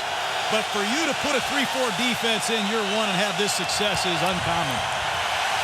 Flacco pressured, brought down by the rookie out of Colorado, 7th-round pick, Brad Jones. That's that guy, Brad Jones, 7th-round draft choice out of Colorado. And Dom Capers has said that he reminds him of Chad Brown, the old Pittsburgh Steeler. He is a relentless pass rusher. He's quick, and he has the speed to turn the corner. This guy, for a rookie, has really come in here and turned heads. The foundation of the 3-4 defense, those outside linebackers, Clay Matthews and Brad Jones, they're the outside linebackers for the future of the Green Bay Packers. That was Jones' first career sack. Cook with the punt, 44 yards. Jordy Nelson catches, returns it 7, put it on the ground. They're going to rule he was out of bounds as we have a penalty marker down, along with everything else going on that one. During the kick, holding number 57 of the receiving team. That'll be a 10-yard penalty from the end of the kick. It'll be first down Green Bay. It'll back out. Aaron Rodgers up to the 28. They're in good shape on the board, up 17. Lambeau Field, longest tenured stadium in the NFL, 53rd season. Think about pro sports in North America, only Fenway and Wrigley come in longevity before Lambeau. From the 20, Aaron Rodgers in this offense. Up 17, and Ryan Grant left. Got 4 yards on first down. You know, in that first half, Aaron Rodgers once again outstanding on 3rd down. You'll see here as he reads the blitz. Here comes the pressure from the Ravens. What a job by the offensive line. Darren College, Chad Clifton, and the pickup by Brandon Jackson.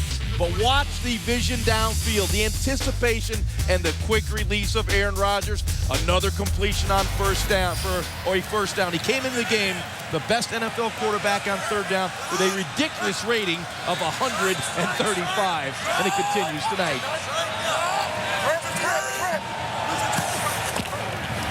Second and 6. Gets it out to Jennings with a lot of room. First down to the 36. Complete to Jennings. You know, this Aaron Rodgers, he does a great job audibling as well as playing a quarterback position. But watch what happens here. He sees the Bear defense from the Baltimore Ravens. He sees off coverage down here, and he says, you know what, I'm just going to pick it up and fire it out to Greg Jennings. That's a lot of yards. When you play too soft, too far off these Packer receivers, they'll throw the ball quick and in front of you, and that's hard to defend. The running play called, throw to the uncovered wide receiver. Grant left while the white shirt's there. Nata leads the tackle. You know, guys, we talk about both of these quarterbacks. They are in their 2nd year as full-time starters, but it's very different. Flacco coming in out of Delaware. Rodgers with the 3 years sitting, waiting, understudy, if you will, for Brett Favre. And you really see the difference of having that time to learn. There's a maturity to Aaron Rodgers' game immediately when he got on the field as a player. I'm an old school guy when it comes to that quarterback position. I like a guy to learn a little bit, so he's more prepared when his time comes. He certainly learned a lot from Brett Favre. That's a guy he'd like to play behind, certainly.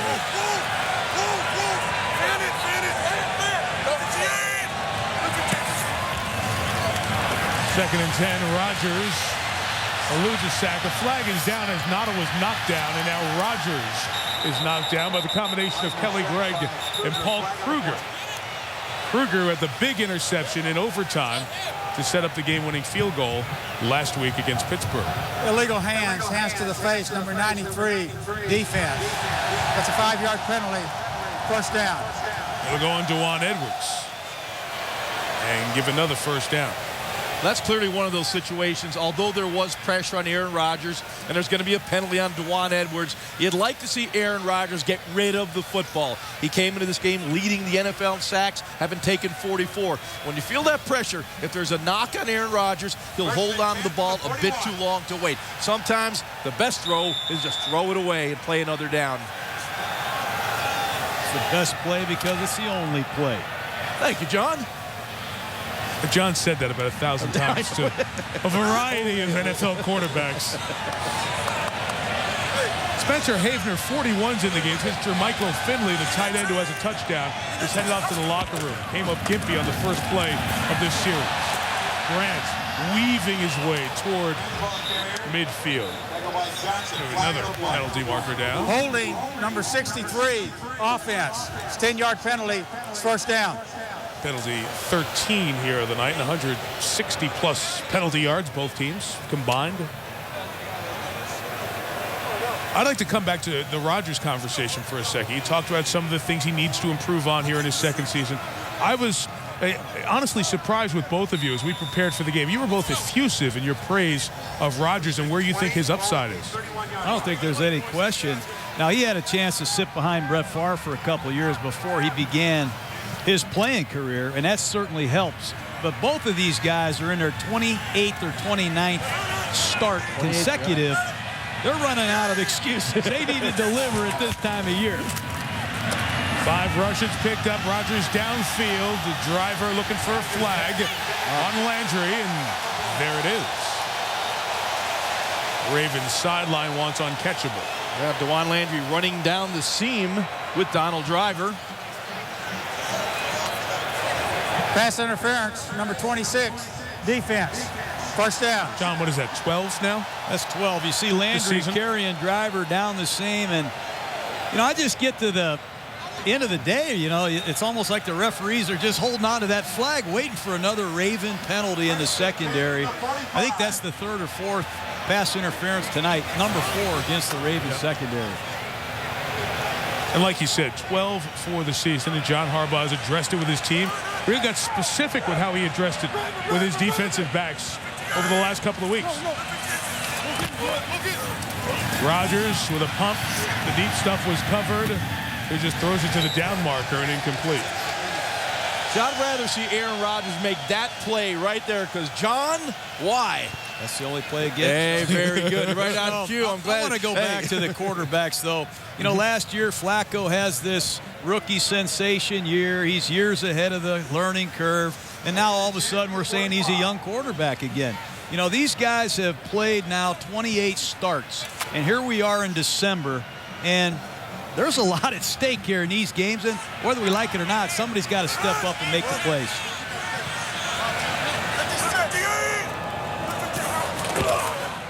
Second and 10, a Grant run. Slithers through for 4. We told you Jermichael Finley left the field to head to the locker room. X-rays on his knee happening back there. His return questionable. He's a very good and key part of this Green Bay offense as they go forward. I mentioned it happened right at the start of this third quarter. Finley's 88. And he got hurt as Dominique Foxworth, coming in for the tackle, unintentionally whipped into that left knee.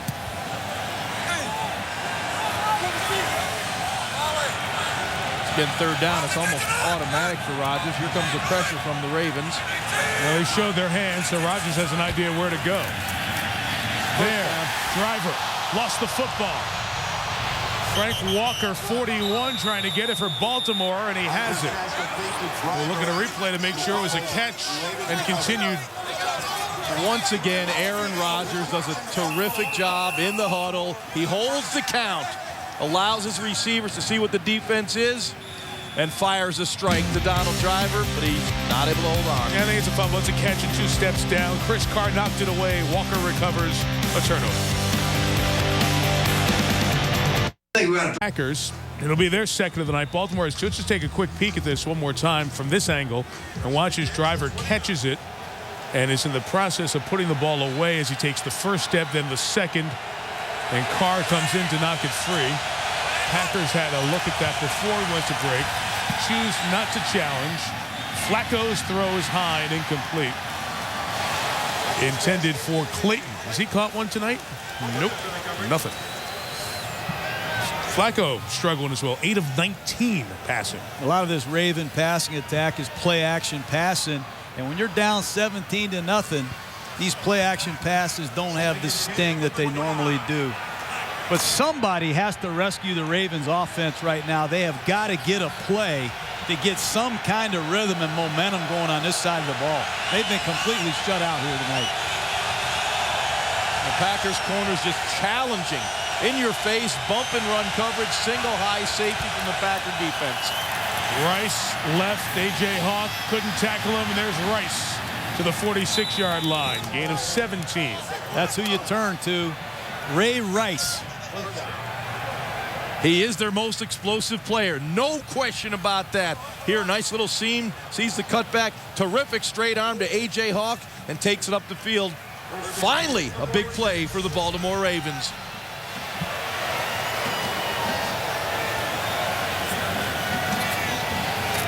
They're really getting out of the huddle late. Slow. Yeah, the tempo just isn't there.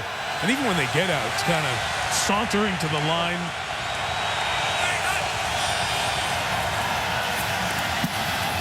That throw is complete. It is Clayton for the first time tonight.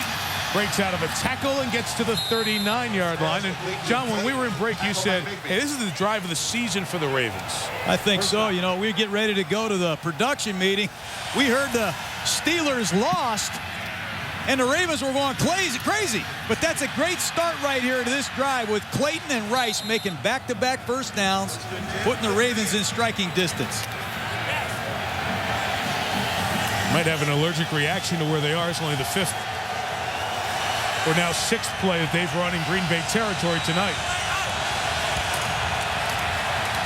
Flacco out quick. Held onto in front of Woodson by the veteran Mason. And a gain of 8. That Charles Woodson, every time he makes a tackle, he's going to try to strip the ball out of your body. Take a look at him. He'll rake that ball. He'll rake that thing right across your chest. He's just looking to strip that ball. I don't think anybody does it better than Charles Woodson. And while we talk about the Packers making that a point of emphasis, it's something that Woodson's done throughout his NFL career, especially when he played for you, John. Rice could have run it for a first down to the 28-yard line. Well, he stripped the ball away a lot during his career. Probably the best strip he ever made. Stripping the ball away right there. Oh, they didn't call it a fumble. Look at that guy go in there and strip that ball. This is the Tuck Rule game, of course, against the Patriots in 01. It's a Tuck Rule. Yeah, I've never heard you talk to us about that player this game. Charles Woodson. He is a dynamic player, and he's going to strip a ball. You watch. No one strips a ball better than Charles Woodson. All right, see if the Ravens can cash this in. Flacco for Heap, who couldn't take it out of the air. It was up there forever. Heap got 2 hands on it. Well, the 9th-year veteran couldn't bring it in. Just one of those plays. Once again, you get an opportunity to make a big play. You get the corner route to Heap. Flacco lays it out to the corner. A lot of air under this football. Heap running hard to go get it. Right on the hands. Can't hang on. Been one of those nights for the Baltimore Ravens. John Harbaugh frustrated as he watches the ball trickle to the ground.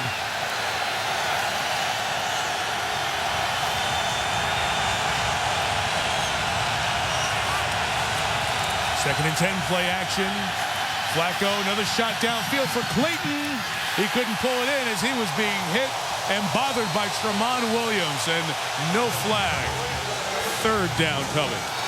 Oh, good call here. They're going to run a double move. You're going to see Clayton run a hook and go on Tramon Williams. You be the judge at home. Watch him sit down and then take off, and watch Tramon Williams catch up and grab that inside arm. I thought that was an arm bar again.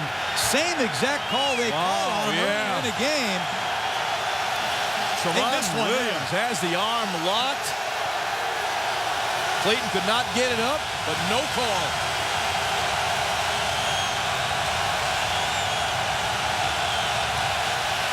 Woodson blitzes this time. It's picked up, and Flacco complete to Kelly Washington. That's a big play at the 15. Keeps the drive alive. The key was pass protection. You're going to get time for Flacco to throw the football. You'll see the Packers come with the heat. Charles Woodson off the corner, but picked up nicely by Todd Heap. And Flacco has time to get it downfield on a 3rd and 10 situation.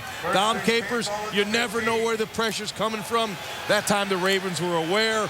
Flacco with a strike to Kelly Washington. There's no substitute for a big arm. And Flacco gunned that one in there. What a throw. 4.5 left, 3rd quarter. Rice motions in to run. He got tripped up with all those legs there. A gain of about 3. You know, here's an area on the field, the red zone, where the Ravens, for whatever reason, over a 10 or 12-year period, they were 20th or worse. And then this year, early in the year, you saw the red zone offense. They were scoring touchdowns. But in their last 19 possessions, they've only scored 6 touchdowns. Here's a key situation right now. 2nd down and 7 at the 12-yard line. Let Joe Flacco cut it loose. Keep an eye on Clayton in the slot. They love to look for Mark Clayton in the slot. And he'll be bottom of your screen in the slot. Flacco throws incomplete as Mason was coming across the field. Flacco got knocked down by Ryan Pickett. Here comes another 3rd down. Flacco just needed a little bit more time in the pocket. You'll see the pressure. Joe, if he gets time, but not, oh, here it comes. He doesn't have time to let this develop. He has to throw a little bit early before the route to find itself incomplete. Only a 4-man rush. The Ravens O-line has to do a better job of giving Flacco time.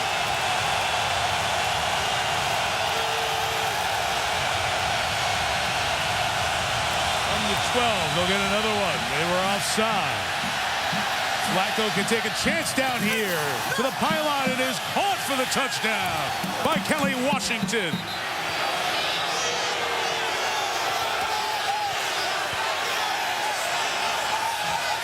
We have 2 flags. I don't know if there are different fouls or not.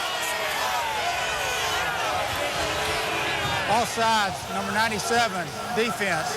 The penalty is declined. The result of the play is a touchdown. Johnny Jolly offside, 2nd touchdown of the year for Washington. It's a great job by Joe Flacco, knowing he had a free play. Jolly clearly jumps, and you see Joe Flacco moving to his right, keeping his eyes downfield. He had a free play, and he knew it, and that's a nice job by Kelly Washington, scrambling with Joe Flacco and working the sideline. Challenged by the Packers. They got to look at that replay as we did. You got a couple of things here. You have the 2 feet that are very close as he slides out of bounds, and you also can have a body part, if not the 2 feet, as he's sliding down. Let's see when he gets possession. Green Bay is challenging the ruling on the field of a touchdown. Let's get a peek as we go to break these rules they'll have. He's got the catch there, and a knee down, goes down with the ball. I think that'll hold up as a touchdown. We'll check after this timeout. Mike, it'll stay 17-6. John, you guys think that was a touchdown when you looked at the replays? I would say it will be a touchdown. Coach Gruden? I agree. It's a touchdown. Just nice to not be on my own up here. You know, the island of replay. I already got one wrong tonight. Yeah, I know. The island of replay. Hesitant to jump out there, you know. After he's run the play, the ruling is confirmed. It is a touchdown.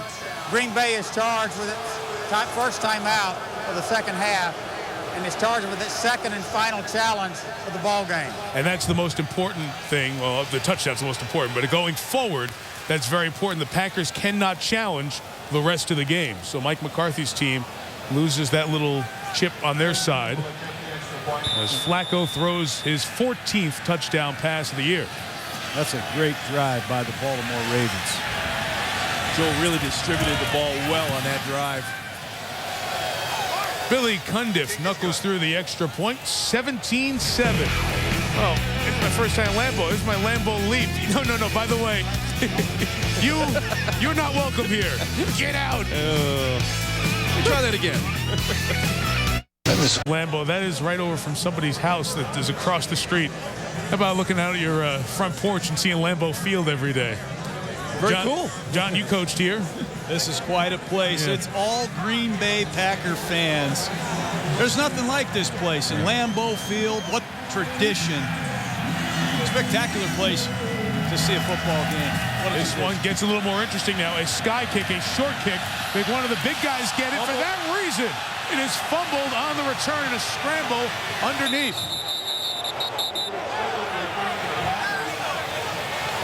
A lot of times you can get an offensive lineman, somebody not used to handling the ball, with it in their hands.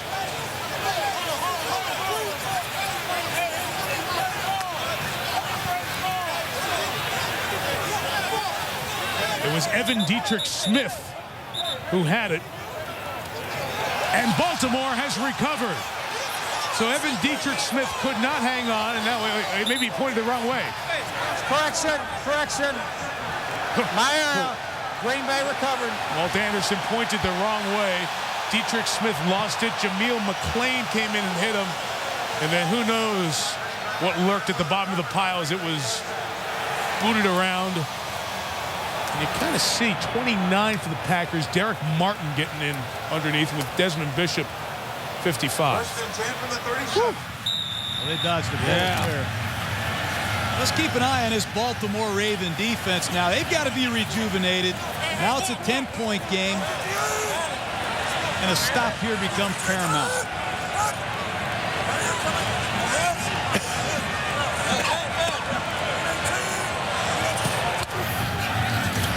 Rodgers from the 37 goes down the middle.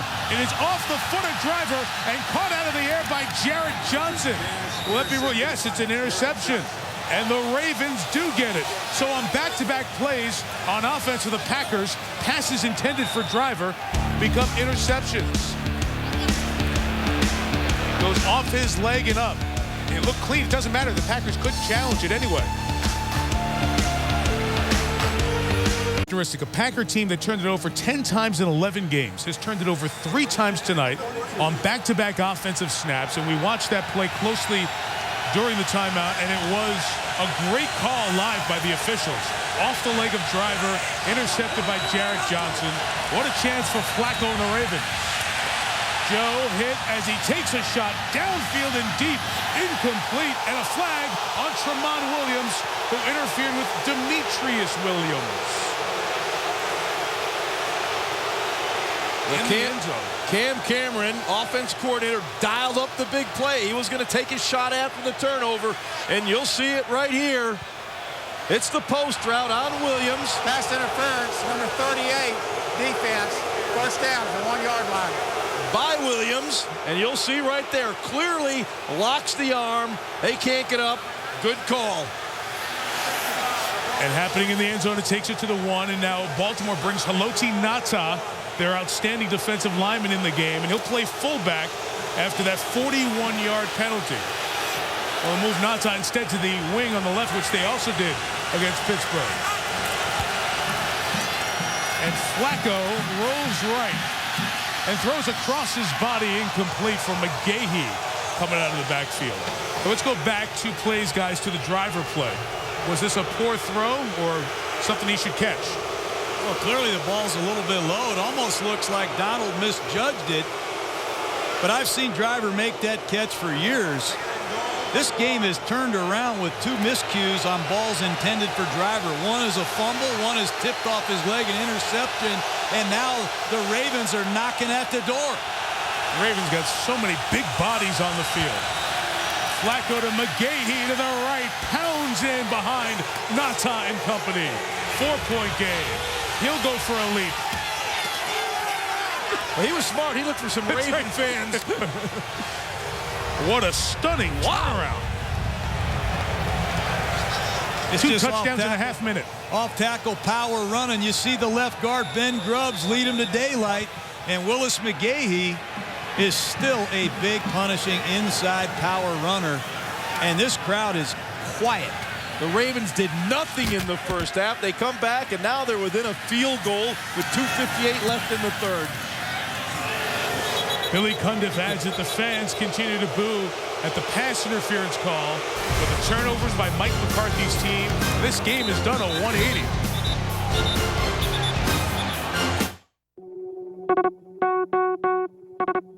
2 touchdowns in 30 seconds by a Baltimore Raven offense that had checked out for the most part as we watched the first half, has suddenly irritated this Green Bay crowd and brought the Ravens back to life. And you see they had been struggling so much to score, and they, who have been so often the team on the wrong end of the pass interference flags, get one in their favor. And I'm sure Ravens fans are sitting back there saying, it's about time one went for us. And now Mike McCarthy's team's got to turn momentum. But in the National Football League, when you throw the ball deep, the possibility of a pass interference is always there, Jaws. And both of these teams have been bitten hard by the PI foul tonight. And that was a pass interference call in the end zone. No question. Williams on Williams. You know, Demetrius Williams had his arm grabbed as he was reaching for the football.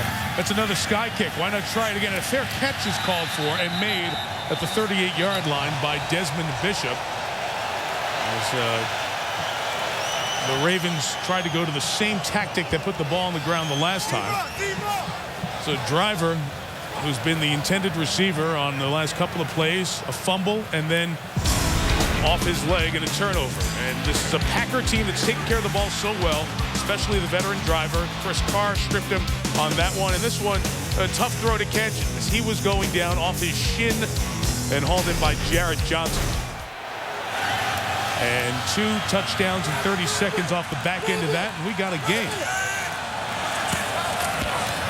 First down, Rodgers goes play action. He's loading up and fires again toward Driver, and incomplete. Lardarius Webb covers him across the field. So Driver turned it over, go to him. Driver turned it over, you go to him again. This guy, Lardarius Webb, this rookie out of Nicholls State, has really played well. Take a look at him. He's going to track Donald Driver on this over route. Watch the closing speed right here. He does an excellent job closing on the football. That's a nice play. And he's really stepped up and played well, and they've needed him with the injuries they've had in their secondary. And DeJuan Landry, the other safety, opposite Ed Reed, he went to the locker room. He's run back out to the sideline, but he's not on the field right now. So they're really into the reserves in the defensive back end. Incomplete for Finley, who came back after getting his knee retaped after they took a look at it in the locker room earlier in this quarter. It looks like the Packers now have lost their rhythm. They're struggling like the Ravens were in the first half. Just can't seem to get it going. Right now, momentum certainly in favor of the Baltimore Ravens. They're feeling it right now. They're back in this ball game. Big play for their defense, and of course, even bigger right now, probably for the Packer offense. Get a little mo going on their side. The empty formation. Aaron Rodgers loves this look. Spread him with that 5-wide look. Make the defense declare. Ray Lewis instructing Landry on where they should go to cover the slot receiver. And they go right that way to Jennings. First down into Raven territory at the 39. The gain is 21. Well, when you need a big play and you need a high percentage play, the Green Bay Packers love to go to the slant route. You're going to see Jennings just run a quick slant route to the inside. He crosses the face of the defender, and Aaron Rodgers places the ball perfectly, a foot in front of the receiver's numbers. That allows Jennings to run with the ball after he catches it. Big play. First play of the gain yardage since the Driver fumbled earlier. Play action, Rodgers will throw through the hands of Donald Lee, and incomplete. Ever since Mike Holmgren came in here in 1992, he made the slant route a staple of the Green Bay Packer offense. Outside foot is back, 3 big or 5 quick, whether it be Robert Brooks or Sharp. Then it was the slant and go, and they called it the sluggo. The slant and the sluggo since 1992. Josh, those 2 patterns are still rocking Lambeau Field. Gosh, I love watching Jennings and Driver run those routes. Rocks a lot of stadiums. West Coast offense. 39, that pass is caught. Jennings ripped down by Ray Lewis. It looked harsh, but was legal. No, maybe not. A flag comes in from Ashwaubenon, somewhere way out of the play. John, spell that. Also stick out. Watch this route now. It's a quick out, and Ray Lewis is going to close. I don't know what they're calling there. Let's see. They are having a conversation. Oh, yeah. Yeah, he got him good. Personal foul, face mask, number 52, defense. 15-yard penalty, first down. That's a great call. Because the official who was all the way on the far sideline was the only one whose body was facing where the face mask turned around to, so he was able to see it. Good job by the officiating crew. Well, when you get in these multiple spread out formations, there's how you get Greg Jennings in there one-on-one with Ray Lewis. And Ray, obviously, you can't face mask, but that's a tough down for any middle linebacker when you're in that kind of space and you have to cover a guy like Greg Jennings. I got to tell you guys something. 16 penalties tonight, 243 yards. If these are playoff teams, they better get their stuff straight, because this doesn't cut it in winning football. Awful. In the red zone, Grant to the 17-yard line. 80 seconds left, third quarter. Well, the officials are getting a lot of airtime tonight, Mike. Well, I'm sure Walt Anderson and his family are enjoying that. But you know what? They've done, in my opinion, a good job here tonight. For the most part, they've been right on top of every call. What'd you say, John? No question. No question. I want all the guys who wear those nice zebra shirts to hear that.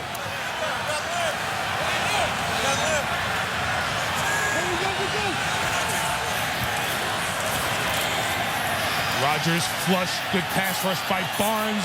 Flag down as Rodgers gets rid of it, incomplete with Havner, the intended receiver.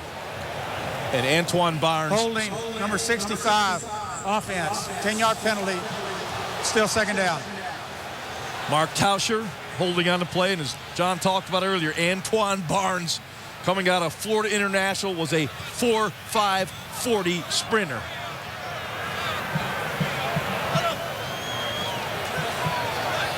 See, as it was pulling out of frame, Clifton had his left hand full of his jersey. He got Barnes number 50 in his hands. 2nd and 18 from the 27. Just joining us, it was 17-0 at halftime without Ed Reed, out with a hip injury tonight. This Raven defense saw the Packers walk down twice in the second quarter on big drives. But a couple of turnovers have turned the momentum. Pass caught by Finley to the 22. You know, this guy, Ray Lewis is over there as well. I'm watching Lardarius Webb as well. There's a rookie who has stepped in here, started the last couple of games after Fabian Washington's gone out. And he makes a lot of plays on this defense. Well, he sure does. And Green Bay right now has found something they like on offense. They're in an empty formation, and they are really trying to isolate Ray Lewis on some of these quick outside breaking routes. Don't be surprised if Green Bay comes back with a double move off of that route against Ray Lewis. You've been talking about that stick nod. You're going to see that stick nod go down and see him. It's coming. Into the third. It was 17-0 at the half. Couple of turnovers, couple of touchdowns, and it's a 3-point game after 3 on Monday Night Football.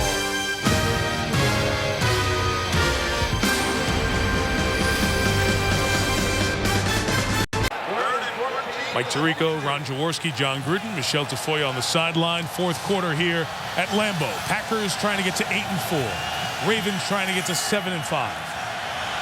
3rd and 14 in field goal range.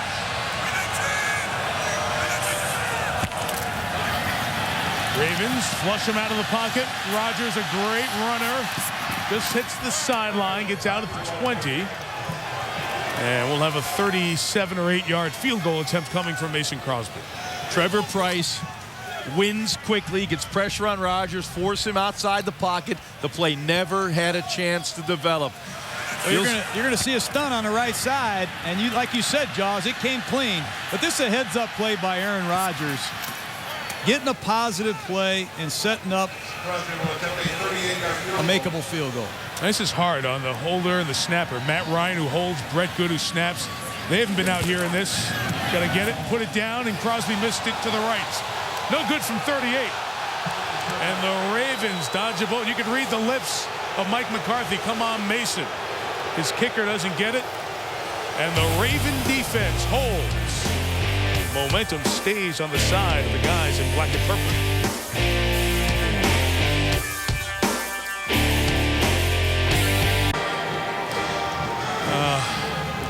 You know, not really. Oof, not really feeling you there, guys. No. Sorry. She said Santa's okay, but the bear top, nah. The warm hats, the Nitschke jerseys, everybody, they're a little uptight here in green and gold land. Their team led 17-0. It was feeling a little bit warmer when they were leading, huh? It feels like 11. That swing out for Rice. He is stuck by Nick Barnett. Big hit. John, we talked about that cold weather. It impacts everything, including special teams. No question. Watch Matt Flynn, the holder right here. He doesn't get the ball down. And that's one of the things that concerned me the most about playing in cold weather was the complementary players, that third receiver, that holder. Can you throw the cape off and run out there and do your job? And clearly, that's a big play. You have got to get the ball down. That was officially a rush, and it was officially a loss of 7. Flacco throwing incomplete as he was pressured by Ryan Pickett. Clayton stumbled coming out of his route. Flacco was fortunate that wasn't intercepted as Tramon Williams was in coverage, but he threw to the outside, and Mark Clayton limps off the field. Well, they're working Tramon Williams play after play. They're staying away from Charles Woodson, and rightfully so. But take a look down here at the bottom of your screen. Tramon Williams is battling with Clayton. I don't know what happened to Mark right there. Looked like he slipped coming out of the break. But keep an eye at the top of your screen right now. Tramon Williams is the guy they're looking at every time. Yeah, they're going to give him some help this time. You're going to either Nick Collins over the top or A.J. Hawk underneath. Flacco comes to the other side and takes a shot downfield as Mason comes inside of Woodson and catches it at the 32, but a marker comes down. As Mason got past Woodson, he had contact. The Packer bench was screaming for offensive pass interference, and that's what they're going to get. Erasing a gain of 47. Pass interference, number 85, offense. 10-yard penalty. Still third down. This ball is just the underthrow. Mason's going to come back to the football as Woods. Oh, you can see Derek Mason kind of whipped him by there. Right there, he pushes Charles Woodson past him, comes back and makes the catch. Guys, it's one of those where if Woodson doesn't go down to the ground, it may not have been called a penalty. He probably didn't need to push him. He was going to run by him because Mason saw the ball and was adjusting to it. And on the back end of that, there's an unsportsmanlike conduct penalty, I believe, on Mason. I did not hear Walt Anderson. But an unsportsmanlike conduct penalty was called on the back end of that. Well, it's an underthrown deep ball. And Mason is trying to come back to the ball through Charles Woodson in his defense. But we are getting a pass interference clinic tonight now on both sides. And all the game planning and all those play sheets that coaches have, I don't know how many fit in that equation in the bottom there. Third and essentially a third of the field. Instead of a gain of 47. You know, I'd heave one down the field. You might get pass interference.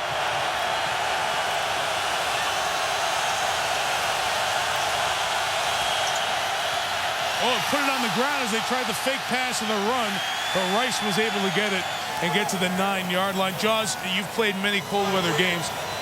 We have seen and done colder games, but with the temperature feeling like 11, I'm getting the sense that there's a very slippery ball and guys are not able to hang on like they normally can. Yeah, and it is getting colder as night wears on, and there's humidity in the air. There's moisture on the football. The ball is hard. The ball is cold. The ball is slippery. Your first thought has to be ball security. They put a second safety back to catch this punt to try to maximize it, but a very good job of directional kicking by Cook. Nelson shakes past midfield and to the Baltimore 48-yard line. 2:10 gone by in the fourth. Packers by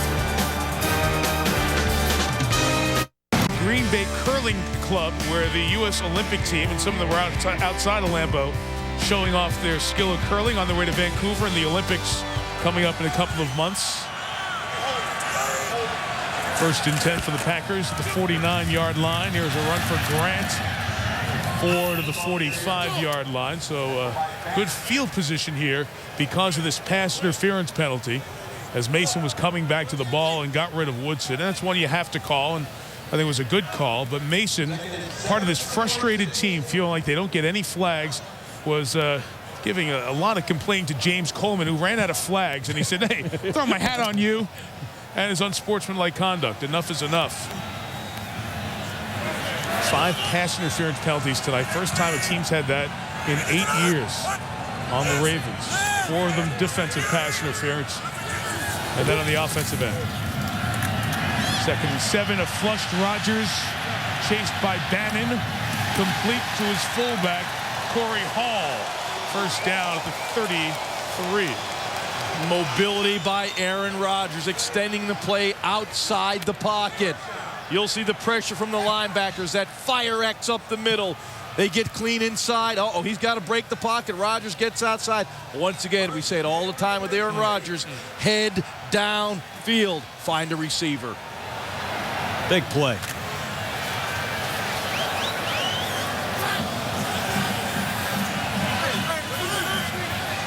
Brandon Jackson is the tailback. Quick one to Driver. They left him open, and there he goes to the 19-yard line. 14 first down yards for Driver. I think that's a mistake by the Baltimore Ravens. And Aaron Rodgers, he sees a lot for a young quarterback. Take a look at Donald Driver in the slot. Nobody covers down on him, and Rodgers just picks it up and flips it out there. That's heads-up football by Donald Driver and Aaron Rodgers. I'm really impressed with all the things that Aaron Rodgers sees and has the freedom to get to. Driver almost dropped that one. It was sliding out. He's supposed to be used to these conditions.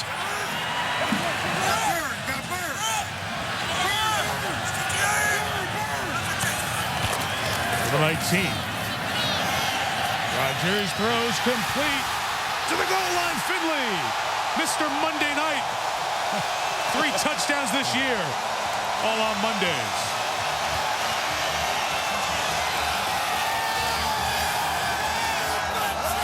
Another part of Aaron Rodgers' game that impresses me is vision. The ability to find people downfield when you're moving. It's a great quality to have. Aaron Rodgers is exceptional at it. You'll see Rodgers here, set up quickly in the pocket, not there. Here comes the pressure. Look at the quick release. Look at the accurate throw. That's why I opened this show saying this guy's going to be a superstar someday. 24-14.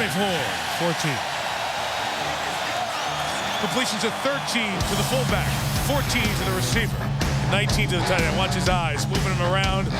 Where's Mr. Monday Night, Jermichael Finley? All 3 of his touchdowns this year.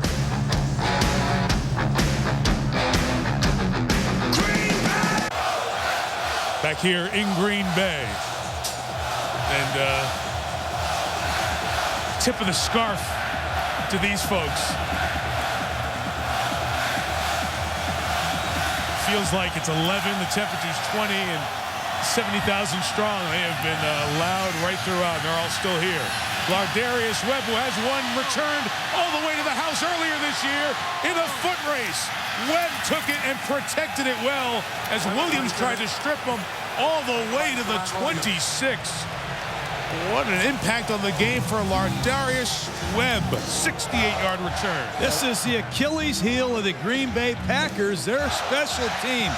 They have really been victimized all season long by poor special teams. They've had injuries, whatever you want to say, Ron. Lardarius Webb just takes the momentum right out of this crowd. You know, we saw Sean Slocum on the side there. We were at practice on Saturday. We saw how hard they were working on special teams, but come Monday night, you have to execute. They're just not getting it done game day. This is a 10-point game. The Ravens very close to being in field goal range, needing a couple of scores to square this one. So they can't go backwards. Rice bounces it out the side door. Woodson and Matthews take him to the sideline. Ray Rice has been handcuffed all night. That's Charles Woodson pursuing and finishing. Take a look at Woodson playing man-to-man coverage. He sees the ball handed off. Then he sees Ray Rice cut it back, and that's an outstanding play by Charles Woodson once again looking for a strip. And, John, that's a great point there, because that's not the stuff you think of when you think of a guy being the defensive player of the year. You think of the picks, the scores, the sacks on blitzes. But a play like that is so huge. He has 60 tackles, number 2 on the team. They gained 3, 2nd and 7. Pressure picked up. Here's a shot to the end zone for Williams. Demetrius can't catch it, but in a shocking development, we have a pass interference flag. That's the 9th pass interference we've had this evening. Pass interference, number 38, defense. First down, 1-yard line. Well, Joe Flacco just sees Tremont Williams over here, and he says, we're not messing with Woodson. We're just going to throw it up to whoever's over there. I don't know what to say. I mean, there's some jostling taking place. Everybody's pushing and fighting a little bit. It's football. I've never seen a game like this. Nata is in over at the left tackle spot. Chester to the left. It's bounced outside. McGahee is stopped by Woodson again. Well, he's the guy I said at the beginning, Ron. He's got my vote for MVP. Take a look at this play on the goal line. A lot of corners don't even play in this situation. But here he is diving out, making an impact play. Not a lot of cornerbacks even dream of that kind of play. Spectacular. What a night he's had. What a season he's had. John, I concur. I'd give him my Defensive Player of the Year vote. Defensive MVP. Defensive. Okay. Oh, yeah, defensive. Okay, I just want to make it. The sheriff just said, wait a minute. The sheriff said, hold the phone. What about Drew Brees, the surgeon, you know? 2nd and goal. Timeout. Ravens. Oh, wait. Flag first. Tonight? Probably. There is no foul for delay of game. This charge timeout. I mean, we've only had 20 penalties tonight. What's another flag amongst friends? Timeout. To people watching, certainly in the New York area, both Jets and Giants fans, as these two teams impact them in the wild card. We've interested fans with Miami, the Dolphins off their win yesterday, and of course Steeler fans. Their team is 6-6. The Jets in Miami there. They're hoping Baltimore loses and comes back to them at 6-6 tonight. A confusion here. 2nd and goal. They send Heap back out and get Mason over here on this side. Flacco rolling right, looking right. There's nothing there. Buys himself some time and throws across his body. That is awful. Intercepted by Williams. What are you doing? Go down. Well, for Joe Flacco, that's inexcusable. He did a great job of avoiding the sack, but he tried to make a play that just wasn't there. You're in field goal range, throw it away, go to 3rd down. Joe's just made a bad decision. Well, the ball is designed to go here or here, Jaws, and they're going to look for number 3 coming on the backside drag route, and clearly Flacco doesn't have Heap, he doesn't have McClain. And now it becomes a scramble drill play. And wouldn't you know it, there's that guy, Tremont Williams. And what did Charles Woodson say to us the other night? He says, I'll tell you what I like about Tremont Williams. He has a short memory. He has a short memory. And he should have one tonight because he's had some terrible PIs, but he's hung in there and he might have made the play of the night. Well, just like a quarterback, a great quality is amnesia. Move on to the next play. For Tremont Williams, he certainly has amnesia. What a terrific play. And guys, the killer there. 2nd down. You need a field goal here along the way in this comeback, you know, and you understand the guy trying to make a play, and you can see how Williams broke free for a second, but all the way across your body with that much air under it. Yeah, even if Joe wants to make that throw it to the back line of the end zone where only his receiver could make a play. Each team 10 penalties, each team 3 turnovers. Grant right. Webb comes up, hits him. Gain of 3, Sports Center right now. Trey Wingo. All right, Michael, thank you. In the NBA, Allen Iverson, after that emotional press conference, made his return to Philadelphia tonight. Had 11 points in 37 minutes, but as usual, the Sixers come up losers. They lost 93-83 to the Nuggets. Meanwhile, comings and goings at South Bend. Jimmy Clausen going to forgo his senior year, the quarterback entering the NFL draft. Cincinnati's Brian Kelly will interview for the Notre Dame head coaching job tomorrow. Heck of a game at Lambeau, guys. Yes, it is, Trey. Appropriate we go to Trey as each team has 3 turnovers on the game tonight. Well, you got the A game tonight. No, it was Marty Aronoff, our stat man. I got to give Marty that. 2nd and 7, Grant to the 27. Well, 3rd down coming up inside of 8 minutes now. And again, Mike McCarthy's always talked about this team being able to line up and run it. And here's one of those times when you want to be able to do that and kill some clock. Well, Green Bay loves 3rd down and 1, 2, and 3. And I don't know the exact stats like you do, Ron, but the Green Bay Packers convert more in that down and distance than any team I've ever seen. They dominate on 3rd down and 3 or less like no team I've ever seen. They own this situation. At least they have through the first 11 games. Saw Kelly Gregg go off. Shaken up. It'll be a 3rd and 3 throw and no conversion, as Jones was being followed by Dominique Foxworth. So a good job by the Ravens defense, a 3 and out and a chance to get good field position again with 7:12 remaining. Yeah, that really was, because this is the area, as John alluded to, where Aaron Rodgers and that Packer offense is very good, but they misconnected on that back shoulder throw. I can't say enough about the Raven defense. They have really battled through some tough injuries. They're going for the block here. It's a very poor net punting team, too. So if they don't get the block, they might get decent field position. Kapanos has had 1 block this year. Well protected and a good kick. One of his best of the night, 52 yards. Took Carr back to the 21. It'll go down to the 26. Well covered by the Packers. Down 10, 7 minutes left. Here's the situation for Baltimore on the wild card chase. Wild cards at the moment belong to Denver and Jacksonville, 7-5, and a Raven loss, although their remaining path is the easiest. If you look at that right column, Dolphins, Jets, and Steelers would all pull even. Baltimore is playing the first tonight of 3 consecutive games against the NFC North, and they get the teams at the bottom of the division, Detroit and Chicago, the next couple of weeks in Maryland. Then have the rematch with the Steelers, and then they go to Oakland, which you say, oh, they go to Oakland. Ask the Steelers about playing Oakland. Flacco down the seam for Heap. Intercepted by A.J. Hawk. Down at the 41. And a flag on the back end.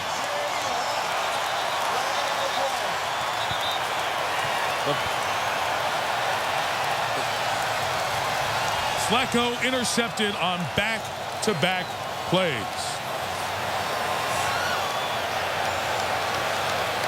Well, they have really worked hard.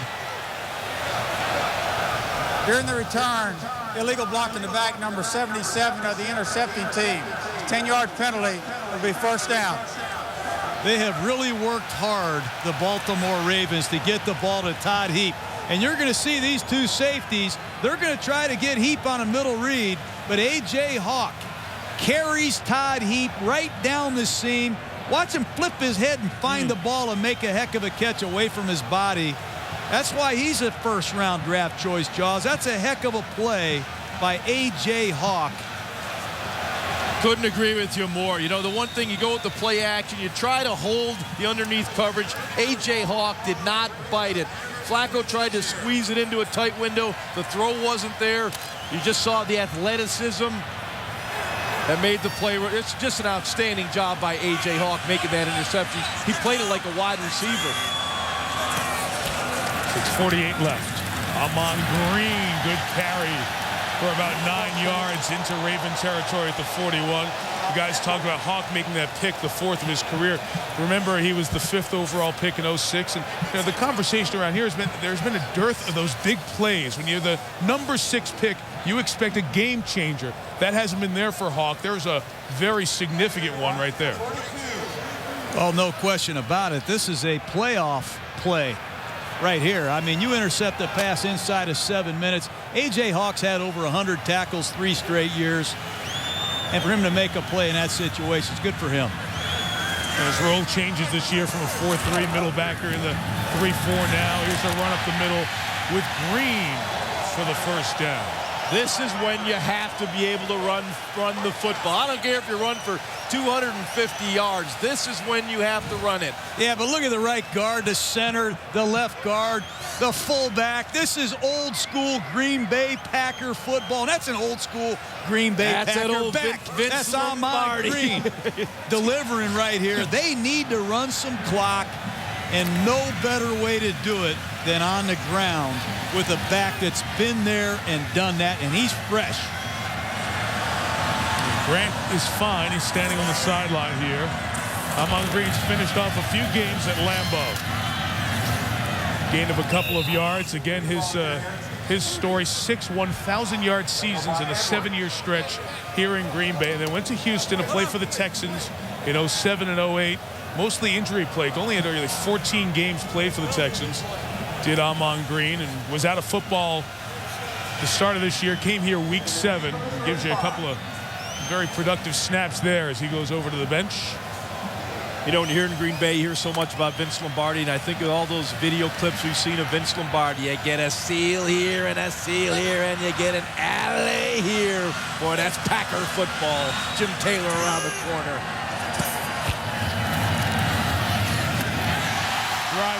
Jennings, I beg your pardon, 23 for a first down. There it is again. The signature route of the Green Bay Packer offense has been that way for years. Outside foot is back. It's a 3-step slant, breaking sharply at a 45-degree angle. I sound like Vince Lombardi talking about these slants. These Green Bay Packers, I'm telling you, it started with Sterling Sharpe. He went to Robert Brooks, and Robert Brooks to Antonio Freeman, Freeman to Driver, and Driver to Jennings. They have drafted and developed receivers as well as any team I know of. The Green Bay Packers, they can all run the slant. Even against that outside guys playing them inside, you know, they still get it. Good continuation of the run to take it inside the 20 and into the red zone. This is a little bit of what you talked about, John. You know, Green Bay, you don't think of Green Bay and passing unless the Favre era starts to come up. The cold weather. How do you get receivers up here and get these guys to be so productive? But the torch passing is the big point you made. Well, it starts with Sterling Sharpe. You see him right there with the short sleeve shirts. That guy, the best football player I ever coached. He wore short sleeves and no socks in 50 below zero weather. And he was a great receiver, but he started it, and Donald Driver, he's the all-time leading receiver here, and I love watching him compete. Grant runs up near the 20. Ravens going to take a timeout as they had 2 remaining. Take a look at Sterling Sharpe at the top of the screen, 1993. Coldest game maybe in Green Bay Packer history. He's wearing short sleeves, and look at all these other offensive linemen wearing long sleeves. That's right. Whoa. Sterling Sharpe, he's the godfather, in my opinion, of this Green Bay Packer passing game that Mike Holmgren brought in here in 1992. Offensive linemen wearing long sleeves. That's like, you know, that you can't do that. I used to stand underneath that tunnel. It was cold. I was coaching a guy. Right. He had to catch 84 passes before every game, and I had to throw my cape off and throw him those balls. Did you come out here in short sleeves? No. Did you get warm? Did you dress warm? There he is. Oh, nice boots. Hey, I'm telling you. Man, you look like an astronaut. Sterling Sharpe, though. No, but forget Sterling Sharpe. How about that look? Come on. That's bad. It got cold here. You still have those. No, can we tell the world? You know what we did today? Yeah. I took him shopping for boots today. It was great. That's what my career has come to now. I'm boot shopping for a Super Bowl winning coach. 3rd and 8. The more you can do, Mike. 1 timeout left for the Ravens. It's going to be shy of the first down at the 15. Be careful not to get a flag on that one. James Jones thrown to the ground. Forward progress was called and whistled. And conversation as DeJuan Landry ends up on the other sideline. Meantime, with 2:33 left here, Packers probably going to try a field goal, and the Ravens are going to let the clock run. And Green Bay can take it down to 2:07. No, I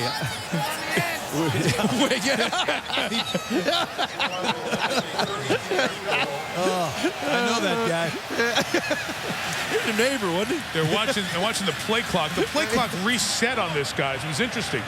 They could have run it down to 2:07. The Ravens sideline's asking what's going on, because they thought that the play clock was going to force them to run a play for 4th down here before the 2-minute warning. They re-pumped up the play clock and reset it, and John Harbaugh can't believe it. Otherwise, they would have used their timeout on this side of the 2-minute warning. And then when they pumped the play clock up, it changed the whole equation of the clock math. 2-minute warning now here, and it's a 10-point game. As the Monday Night Football after the game on SportsCenter, the GMC Sierra postgame report. All the highlights and analysis from here, the frozen tundra. And practice. We talking about practice, man? For Allen Iverson, it was his first game back with the Sixers. Mike? All right, Stu, thanks. You, Steve, and Matt Milne will stay warm, I'm sure, during the postgame. Here, John Harbaugh is getting an explanation from the officials on how the clock was administered at the back end there before the 2-minute warning, because clearly they would have used the timeouts to stop the clock on this side of the 2-minute warning to preserve time for themselves. And that's what he's trying to get an explanation of. You even saw Jim Harbaugh over there on the sideline. His coach, his brother, the coach at Stanford, complaining as well. Former Raven, of course, former Bear who played here at Lambeau. Hey, where's their dad? I know he's here somewhere. He is here. Jack is here. So we'll have another field goal attempt by Crosby. Remember, he missed one earlier from 38. This is 32, and it's good. So it's a 2-touchdown game needed from Flacco to come back with 1:56 and 1 timeout remaining. I think Green Bay right now has got to cover this kick like they've never covered all year. They lost the Tampa game by their inability to cover with a 2-score lead. And we saw that earlier. It hurt them. Guys, tonight, 300 total yards of penalties. That is the 4th largest penalty yard total in the history of the NFL. The Bucs and Seahawks in their expansion year were equally incompetent.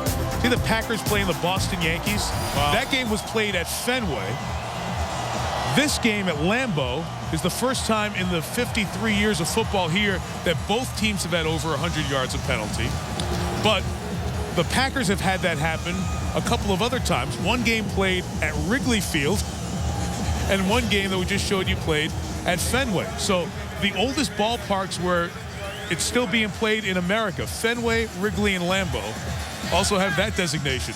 100 yards and penalties on both teams. Yeah, and how about Baltimore? They've got 125 yards in penalties and 146 yards in total offense. Webb, big kick return a moment ago, takes it from the 8. And he's brought down to the 25. That's what John was talking about. Well covered, led by Brandon Chiller on that stop, and McCarthy likes it. Next Monday night, we'll see Kurt Warner and the Cardinals. Wow, did they surprise you last night, Larry Fitzgerald and company? Wow, they were sharp. They're 8-4. We'll see if Patrick Willis and Frank Gore, the San Francisco team, can save their season at 5-7. That is next Monday night, 8:30 Eastern. Niner fans were talking about going into that game. If they beat Seattle and Arizona lost to Favre and the Vikings, we'd have a chance to maybe tie for the division. Instead, it flips the other way. Yeah, they didn't take care of business. 152, 1 timeout. The Ravens need 2 touchdowns.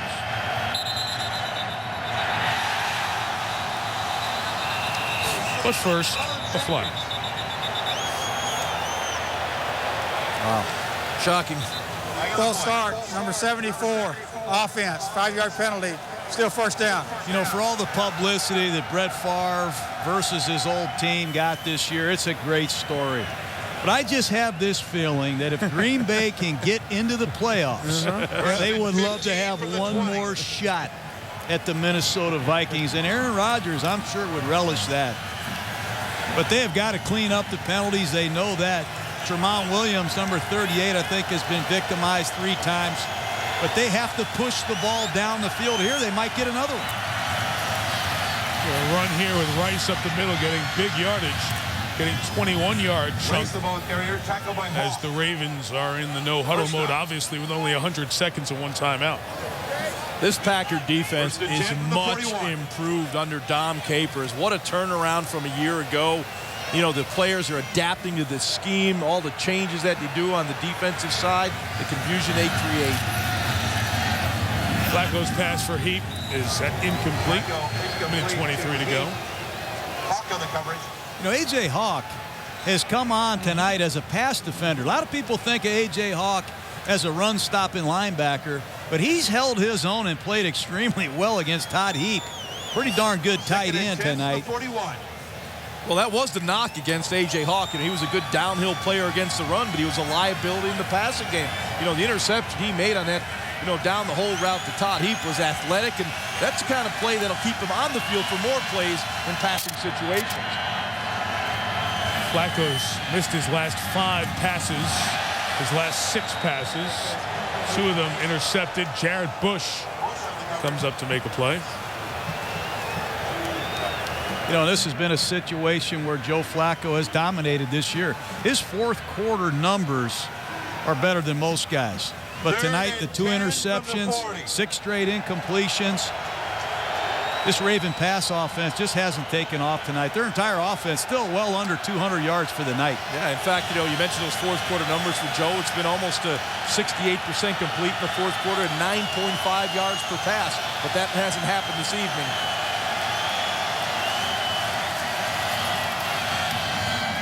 Pass caught by Kelly Washington. He took it into Packer territory. It'll wind down to about a minute for the next snap. Well, the Ravens got to get moving. There's got to be a sense of urgency right now. The clock is at 1 minute, and they're kind of, you know, just taking their time getting set here. Got to pick it up.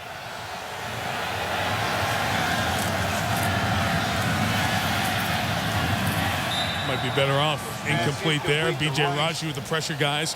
If the Ravens lose this, they'll be 6-6, tied with 4 teams, essentially in 7th in the AFC wildcard chase. They have 2 home games with the Lions and the Bears the next couple of weeks, then the return game against the Steelers.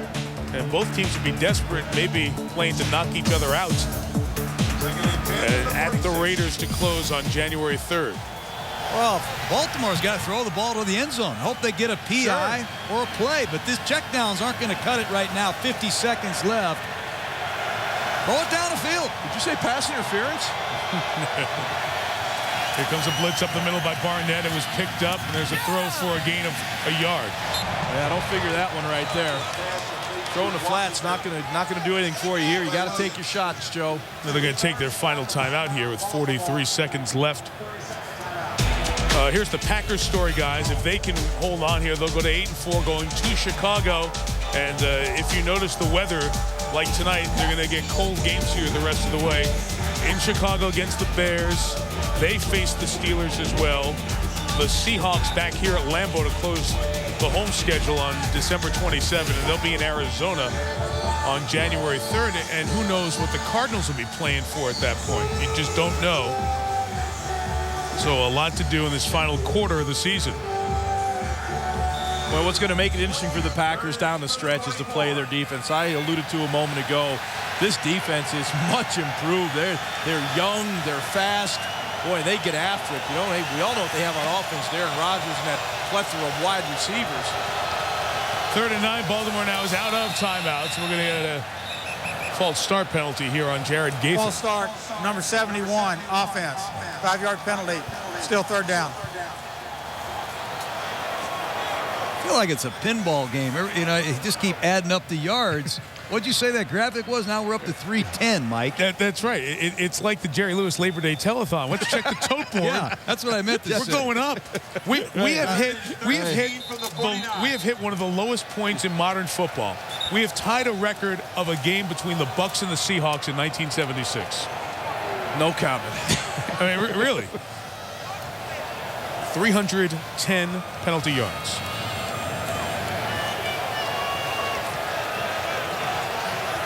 I hope it never happens again. We're up to second most. I don't know. We still got 43 seconds left. You know, one PI down the field. We could be number one. What a memory that will be to take. That and a cheesehead. We'll never forget it. And Gruden's new boots. On shopping. 3rd and 14.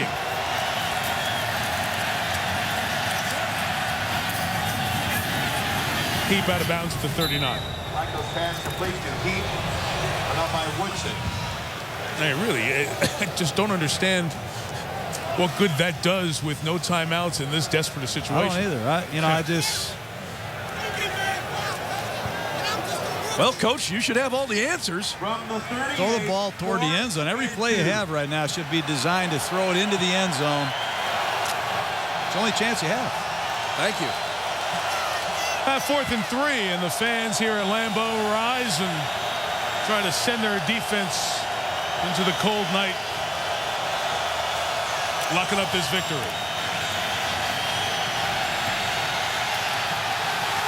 And it ends with Clay Matthews, his 2nd sack of the night. And 7 on the season for the rookie. To close business at Lambeau. What you see is the speed from these outside linebackers. Clay Matthews, number 52, coming off the edge. You'll see Ray Rice miss on the block. All of a sudden, here comes the effort. Look at this. Clay Matthews chases Joe Flacco down. I love to see young players play great. And I asked this guy, Clay Matthews, if he was hitting the rookie wall. You know, a lot of these rookies, they get tired, they get all withdrawn. Seasons are too long. I just get the feeling this guy's picking up speed. This guy's got a lot of juice and energy about him. Look at that hair. A walk-on at USC, and he becomes a first-round draft choice. You know he's got a motor. You know his commitment's all about. And, hey, the genes are pretty good, too. It happens appropriately enough, that final sack, at the stroke of midnight back in Maryland, as this game is over. And Mike McCarthy's Packers have won 4 in a row. They are 8-4. And in that final wild card spot in the NFC. The Ravens 6-6. And for all the fans of the Jets and the Dolphins and the Steelers who stayed up late, enjoy your night's sleep, as your team is even back there at 6-6. Trailing Denver and Jacksonville for the final wild card spot.